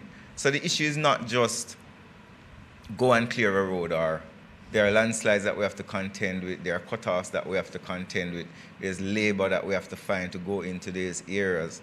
The size of equipment is also important. But it's the work that we have to do, and our commitment to the people is that we are going to get it done. We've done a lot of work over the last 6 days in terms of getting access and allowing the recovery teams to go in. But there's still more to be done, and I'll be the first to admit to you that we have not been perfect, but we have been trying our very best with the resources we have, and as more resources come to availability, as more persons in the private sector give us the availability of their equipment, we're going to put those into the system so we can clear more roads. Thank you, Dana. Thank you. Oh. Good afternoon. Sashana Small from the Guyana. Minister, there are reports that no official was present to receive the Venezuelan delegation that brought aid to Jamaica in the aftermath of Hurricane Melissa. Are these claims true? And if so, why was this particular delegation exempted from this standard process? All right, thank you for that question. And, we thank the people of Venezuela for the supplies that were sent to Jamaica. It was a significant amount of supplies that we received, and we thank them very deeply. And, it does show us that everywhere, every single part of this world, there are people who are thinking of Jamaica and willing to send us supplies. And so we're very thankful to them for that. In terms of the protocols around receiving foreign delegations, I'll have to ask the Minister of Foreign Affairs. As you would have noted, she has been to almost all of them. Sometimes Minister Vaz has been to some. I've filled in as we are notified. Remember that usually with flights coming in, there is a note through the diplomatic community that we do get. And then that does trigger a set of actions. There may have been some communication lapses there, and I will ask the Minister of Foreign Affairs to talk through what had happened there. But the reality is that we have been very, very thankful for those supplies, and there seems to have been a breakdown in a part of the process. But of course, we are very grateful for all our partners and grateful to Venezuela for what they had sent to us. Yes. Good afternoon, Minister Morris Dixon. Giovanni Dennis here from CVM TV. 3 quick questions. One regarding security. We've heard reports of persons going into some of these affected areas to offer help being robbed. Heard about an instance in Holland Bamboo at the weekend, yes, where over 300,000 worth of supplies were robbed from persons offering help. What, if anything, is being done to strengthen law enforcement in these areas so that that doesn't happen again or become widespread? 2, traffic management. I've heard a voice note from you asking persons not to come in. I've seen several persons on social media urging persons not to come down because of how crowded it gets, and a lot of the areas are single lane. But what, from a traffic management JCF perspective, now is being done to better manage the traffic coming in to some of these affected areas? Because clearly moral suasion won't necessarily do that, because people want to see their families. Yes. Or, as you say, unfortunately, sightsee, because I mentioned I saw persons taking pictures. So what is being done about that? And finally, and perhaps most importantly, the marooned communities that we're hearing of now, and we heard about Brighton yesterday, where at least 6 bodies were taken, including a mother and a child. Each of them have a member of parliament and also a councillor. Are each councillors or members of parliament doing enough and updating through the official channels the authority to say, okay, we haven't heard from this community that's marooned, could you do something or check this out? Because it seems to me that people may not be doing what they ought to do, representatives may not be doing what they ought to do, if after 5 days, as we heard yesterday with Brighton in St. Elizabeth, was marooned for 6 days and bodies were there being decayed. What did the representatives do to notify the first responders or the government where that is concerned? All right, thank you. Those are 3 very good questions. The first one was in relation to security, and I saw the situation in Holland Bamboo yesterday. There were police. I saw many members of the police force that were there trying to assist with traffic management, but there was just way too many people on the road. And I know you want to see your families, I know, but it really hampered things. As I said yesterday, I was trying to help a Red Cross truck that was trying to get to Westmoreland and also to Black River to get through, and it was almost impossible to get them through. It was so difficult. And this is the Red Cross with supplies, and they had medics also with them, and they couldn't get through because of the traffic. So traffic management is important. We're actually looking in cabinet, and before we left, and as I said, I don't have all of the ending of cabinet, there were discussions around whether or not movement should be restricted at particular times, because we also want to be able to get in, for example, fuel trucks into the communities. And you can't do that with the kind of traffic congestion you have in certain parts. And so that's something that's being looked at if we don't get a better handle on the movement of people. We know that there are many Jamaicans who have just packed up their cars and said, I'm going to go down and I'm going to give people things. And that is beautiful. It says that, it shows the Jamaican spirit, let's go help them. Sometimes it's not that helpful when so many decide to do it. And that's why it's also good that we heard from Minister Grange about her portal, because people want to help. And so we're now giving you a targeted way to help, and the authorities can pull down lists of persons who are available for particular activities. But the security question is a big one. And the police force is out, the JDF is out, so you're seeing larger contingencies around. And so it is something that I know the JCF and the JDF have been coordinating on, making sure that there is security. And I saw many cars just stop. You see some people on the side and you just want to help. And I saw them stop maybe to give one person, and then immediately the entire community came out and swarmed the car. I saw that yesterday. And so there's a security risk, what we would say to individuals. If you come down with things, stop by a church and give it there, offload it there. Stop by the police station, offload it there. They will get it out to the communities. And also, obviously, now you get an opportunity to volunteer through Minister Grange's portal. Marooned communities, you had asked about whether or not the members of parliament are giving information, and you beat me. I was going to add that into it, that Minister Charles and the work the JDF is doing is dependent on the councillors and the MPs getting the information to Minister Charles. And so the JDF has a list, and that list comes from members of the community. Right now, we've been using the social workers in the network. And remember that in each parish has a disaster committee that is chaired by the mayor. Every single parish has that. And so there's a mechanism through which the reports are coming in. If there are MPs or councillors, if you know that there's a community that's marooned, get the information to Minister Charles, because he's coordinating with JDF. Every morning, they do their list of where they're going to do the food drops. We can't do the food drop if we don't know of a community. So it's very important that we continue to feed that information to the relevant individuals. Television Jamaica. I have two questions. Sure. Going back to the earlier points my colleagues made in regards to aid.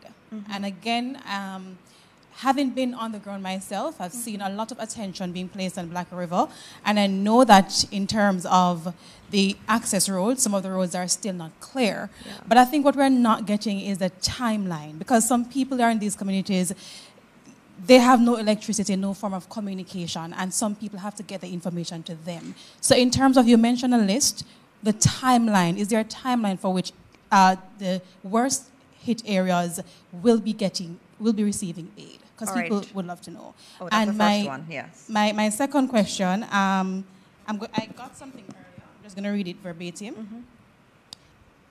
I was told that in some instances, they have to reduce the amount of packages that they can bring on with the JDF, because some of the ministers want to go down themselves to take photos for Instagram or other forms of social media. Can you confirm whether this is true or it's just propaganda? I just received that as the press conference was going on. Thank you. Okay, I'm going to start with that one, and that does not sound accurate at all, because I know that the JDF planes have been taking things and dropping them, and I know I haven't been on a helicopter. Most of us are driving. I know there were some surveillance activities that took place that the Prime Minister would have done, and that was publicly said, and I would have said where he was going each of those days. I know on the weekend he did take some things on the plane with him, on a helicopter with him, but the JDF drops are a different thing. The JDF drops, it is all JDF. And JDF goes in the morning, they liaise with Ministry of Labour and Social Security, they decide which areas they go. If they go today, they may not go tomorrow. They may go 2 days after. And so we are getting aid out to the marooned communities, and the ministers are not using the aid drop planes. That's not the case. In terms of timelines, I know that's a key question. I saw a lot of people operating, and there are a lot of entities operating to get food. The real concern, I think, in any area that's accessible, we're getting the aid in now. But it's the marooned ones, which is why we need to make sure we have every marooned community on Minister Charles's list, so JDF is doing deliveries to them. Minister. Thank you, Minister. At a time like this, we have to remain focused as a country. There are going to be many persons who will use the opportunity to divert our attention to things that are not truly relevant. But I can tell you, as one of the ministers working directly with JDF, I can tell you that every effort, every single sweat and effort is being made to get the resources to the persons who are marooned, and to get every single food, water, tarpaulin, and resource to those who need it the most. There is no country, no developed country right now, no country in the world that could suffer what we have suffered and respond in 1 day or 1 week. I want to applaud the JDF, I want to applaud the JCF, the Fire Brigade, I want to applaud all of the officers and employees and volunteers. In my own ministry in Westmoreland, several of my staff members have lost their home, lost their roof, couldn't come to work. In St. James, you have Miss Loas, who stayed on the second floor and watched her car wash away. Where was she yesterday? She was at the Bogue Industrial Estate, bending down, packing packages, working with me to get back into Catherine Hall in Water Green to deliver those packages to elderly and to others, while she and her family also need.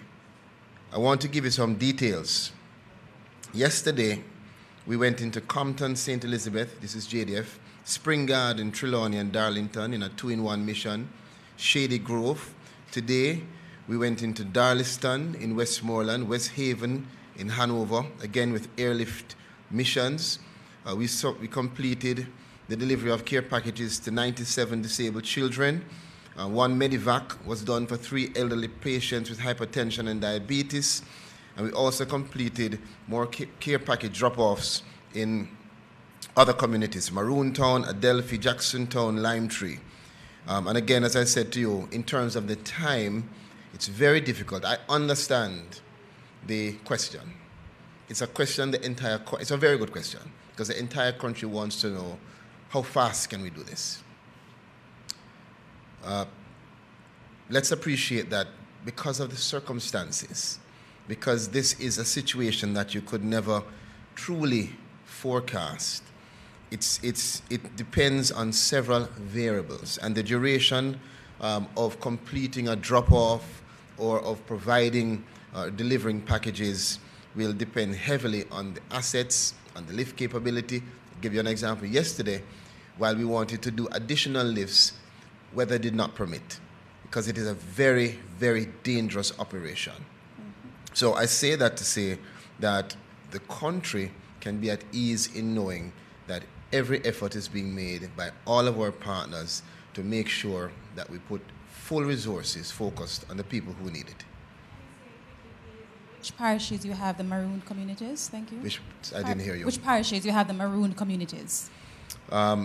Primarily Westmoreland, St. Elizabeth, St. James. I believe there are also in Trelawney, and probably one in Hanover. And most of our airlifts so far have taken place in Westmoreland. Good afternoon, everyone. Good afternoon. Mahiri Stewart, Nationwide News. Mahiri, you realize you have company today. Afternoon. So my question regards the support Jamaica.gov JM link. In terms of that being the official channel for persons to send donations to the government in order to aid relief efforts, is there any update the country can get in terms of how much has been donated to that link? And yes, on top of that, in terms of transparency, to prevent us from having to ask the question in the future, is it possible for that total to be placed on the website so that persons donating can be aware of how much is already there? Sure, and that is going to be done. I got some questions online from regular Jamaicans, and so I'm supposed to be giving updates here, and we're trying to put it online. I'm just trying to find the last number that I got, and it was 10:33 last night. We were at 728,000 US and 38 million Jamaican. So I think we're probably approaching 900,000 US. So we're getting to the $1 million mark on that site. Good morning, everyone. Jerome Williams from the Jamaica Observer. Good morning. Good evening, I'm so sorry. One question. Yes. On the road, on the ground, especially in Westmoreland, Yeah. there are a lot of people, residents living there, who are complaining that they're living in areas where houses near them have dead bodies decaying at the moment, and this has been the case since the hurricane has hit. The question is, has there been any discussion of a strategy to help to deal with this situation? What advice would be given to people living in these areas who are worried about health, Yes. safety, Yes. and stuff like that? It is a health and safety question, but it's also a deeply emotional and psychological thing to know that their body is just lying there. I mean, just thinking about it is really, really painful. And so the JCF, working with the JDF, because sometimes the bodies are in those same marooned communities. So what the JDF has been doing, sometimes they've had to go in via a helicopter to retrieve the bodies. So as soon as we get the indication that there are bodies, the JCF and the JDF will coordinate. Obviously, the JCF will do some quick analysis to find out, was this really as a part of the hurricane or was this some other nefarious activity that took place? And so they are working, the JDF uses the body bags they have, and they've been going out, and it's been a very painful process. But once we are aware of it, it is passed on to the JCF and the JDF. And if it's a marooned area, if it's not a marooned area, the JCF can easily just go in and retrieve the bodies. But in marooned areas, that's where the issue is. We have to find somewhere to land. First, we need to know about it. And then we need to find somewhere to land the helicopter so that we can retrieve the bodies. And a lot of the ones you would have heard that we have announced, those painful numbers, were actually retrieved by the JDF using helicopters. All right, are there any other questions? Yeah. My questions weren't answered. I'm going to repeat them and add two new ones. There has been an obvious and concerning difference in the immediacy of response to Westmoreland as compared to St. Elizabeth. I'm asking why, and with the absolute respect, saying that everybody is the same isn't a response to that concern. Secondly, the response that warehouses were pre-positioned before the hurricane doesn't answer my question as to the slowness of the response once the hurricane had passed in getting in aid, in putting in warehouses or whatever it takes, as well as in providing shelter and or evacuation. So those questions have been answered. And then two new ones. One, I'm not hearing an acknowledgement of the fact that there is a crisis in terms of fuel in Western Jamaica, and whether there is some kind of special initiative to deal with that situation. Like all of my colleagues, I've been in the field. I was in Sav yesterday, in Westmoreland yesterday, saw Senator. The gas stations are mobbed with individuals with containers as well as with long lines of cars. You can't get no gas until you basically reach back to Kingston. I'm not hearing a specific initiative to address that problem. And finally, I am not hearing any indication of what sounds like a bipartisan effort to deal with this issue. The government, just from looking on, seems to have almost entirely shut out the opposition, notwithstanding your comment about an informal conversation over the phone with the spokesman and education minister. We are not hearing or seeing what appears to be a bipartisan effort to deal with this crisis. All right, thank you for the questions. I'm going to start with that last one on the bipartisan effort. This has to be an all of Jamaica effort, and I think the Prime Minister has not acknowledged that. On the Saturday before the hurricane came, the Prime Minister invited the Leader of the Opposition to Jamaica House to be briefed. He was briefed by Ministry of Labour, was briefed by Evan Thompson. They got several individuals from government briefing on the preparations for the hurricane. A lot of questions were asked. Some suggestions were made in the meeting, and the government took those on board. And I think that's an important signal of intent to have the opposition be a part of the activities. I know that the Leader of the Opposition is in contact with the Prime Minister on a daily basis. I know that that is happening. And so this notion that we're not going to be bipartisan is not correct. We're the government. We have to do what we need to do, and we have to govern. But we also need to say this is a Jamaica effort. You have the church here. We have the opposition that we have said is going to be a part of the oversight body.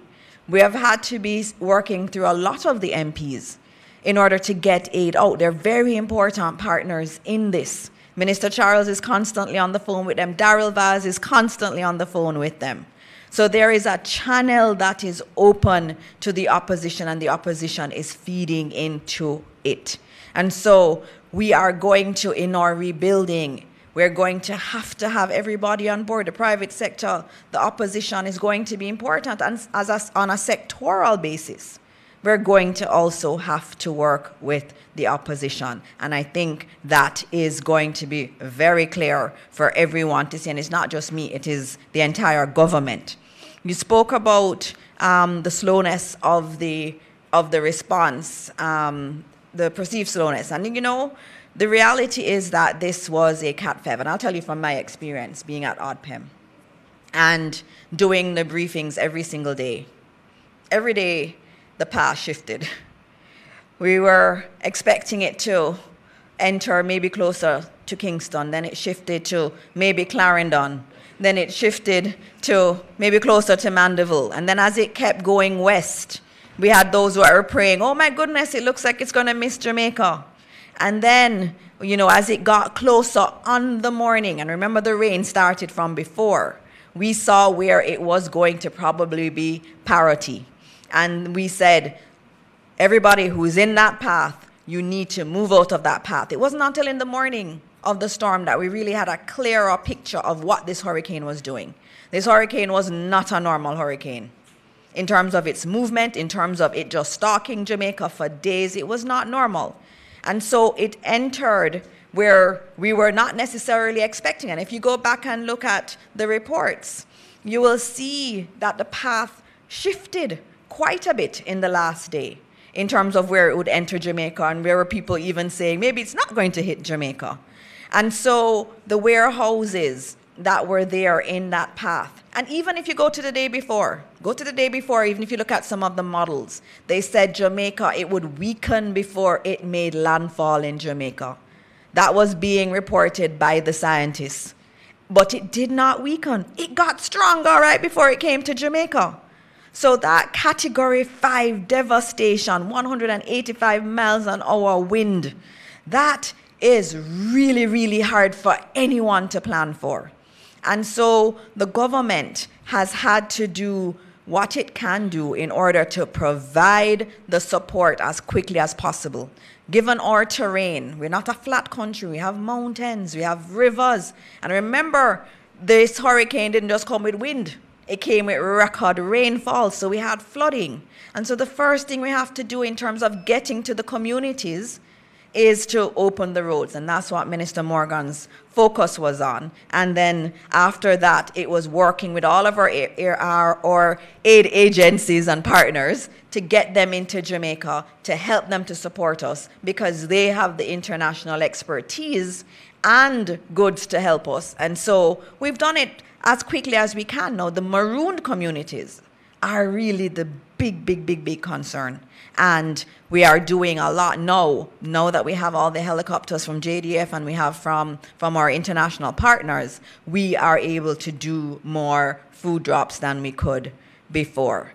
So there's a lot that has happened, and I want you to talk about fuel too. The fuel one, I'm sorry Minister Vaz had to leave because we were talking about fuel just now. Minister Vaz has been on my case about since we started clearing. The first priority of access is to create access so that we can reach vulnerable persons, meaning emergency services, whether it be ambulances, whether it be first responders, and so on. So our first priority was not to get heavy-duty tankers into Black River or getting it into Savannah Lamar. So the first priority was single-lane access so that vehicles, SUVs, so on, and people walk foot can go through. That was a very difficult task, especially going through Bamboo Avenue. I don't know if you remember, we had the JDF in there, we had the NWA in there, we had people with cutlasses, we had people intertwined. Bamboo is not something that I can just put a backhoe in and push away, because it's very difficult. So we got through Bamboo Avenue, then we went to places like Middle Quarters, where all the light poles were underground, all the trees were underground. So we had to cut through that. We had people at Black River Hospital. JDF had to start coming. Now, let me give you an example. All the doctors at Black River Hospital lost their housing because they lived in a community beside the hospital. So the first responders that you had situated in the space who would serve not just Black River but also Westmoreland, because the other hospital would be in Sav, so you have hospital in Black River, hospital in Sav, and people in between go to each. So our first priority was to provide access to rescue those people. After we did that first single lane rescue, and the NWA was able to create a path to Savannah-Lamar incrementally. So the first major town we went to, which is maybe why people perceive that there is bias, is Black River, because Black River is on its way. So we're coming from Montego Bay, we're coming from Manchester. We reach Black River first. We see the damage there. That's the first thing that comes out into the public, right? So everybody says Black River is destroyed. Nobody has yet been able to go to Westmoreland because all the roads are blocked. And even flying over, you would not see the full damage because there's no communication. I did not know the extent of Westmoreland's damage until we were able to get people in and get JDF to fly over Westmoreland. We still haven't reached the tanker issue yet. It is only over the last 2 days that we've been able to confidently tell the gasoline haulage contractors that it is now safe for you to drive to Savannah-Lamar. Because they said they're not driving under any JPS light pole. So we had to work with JPS to remove those light poles. They're not going to drive against anything that could puncture their tanks. So I went yesterday with heavy equipment behind me, not because the NWA is not doing a good job, but because I needed to be confident to convince the ministry that, listen, we can take the tankers now. The other point is, Dion, some of the gas stations are destroyed. The gas station on the coast in Black River does not exist anymore. The only gas station that exists in Black River is the one, that is not in the town. It's on the outskirts of the town. Right? The other gas station is not in a good condition. The gas station in Westmoreland is also destroyed. So the issue you're having is not just the availability of bringing in gas into the community, but also where are you going to safely store that gas? And that's a medium-term problem, because you can't just send a tanker in there and park it on the side of the road and say, come and buy some gas. When we were driving through yesterday, we had full tanks of gas. And it was not until we reached Boot in St. Anne that we found a gas station that was open late. Yes, there were other gas stations that we heard were open in the day, but because of the nature of what has happened, because of the lack of electricity that is typical for the entire section of the island, a lot of gas stations are closed early. So those are things that we're going to have to work with. But what I can confidently say now is that for the gas stations that are able to take fuel, the retailers, the haulage contractors are now willing to traverse that area. They weren't confident to travel through Black River, go to Sav before yesterday because there were still impediments on the road. I hope that explains the issue, why gas was so short or has been short. Thank you. And I'll note that Minister Vaz has a proposal in terms of making things much easier there. And also that was one of the reasons where we were thinking about whether or not we needed to maybe restrict some movement maybe in the night, late in the night, so that the fuel trucks can actually go through late in the night and actually get to refuel where the gas stations are okay.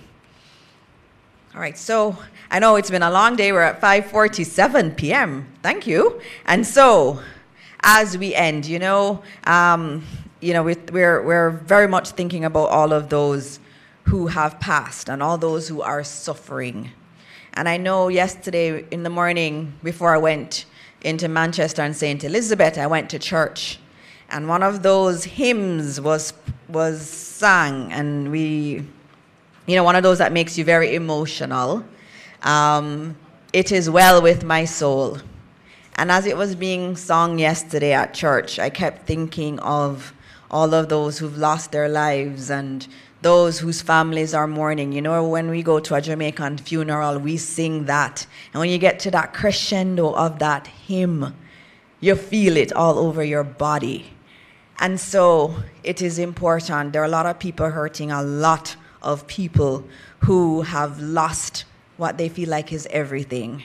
And we know as Jamaicans that we can get through it, but we only get through it with the help of God. And so we're so honored today to have Bishop, the Honorable, or is it Bishop Bengucci? Both of you. Oh, both of you. Bishop Blair and Bishop Bengucci are both going to come and pray for this country as we close out this press conference.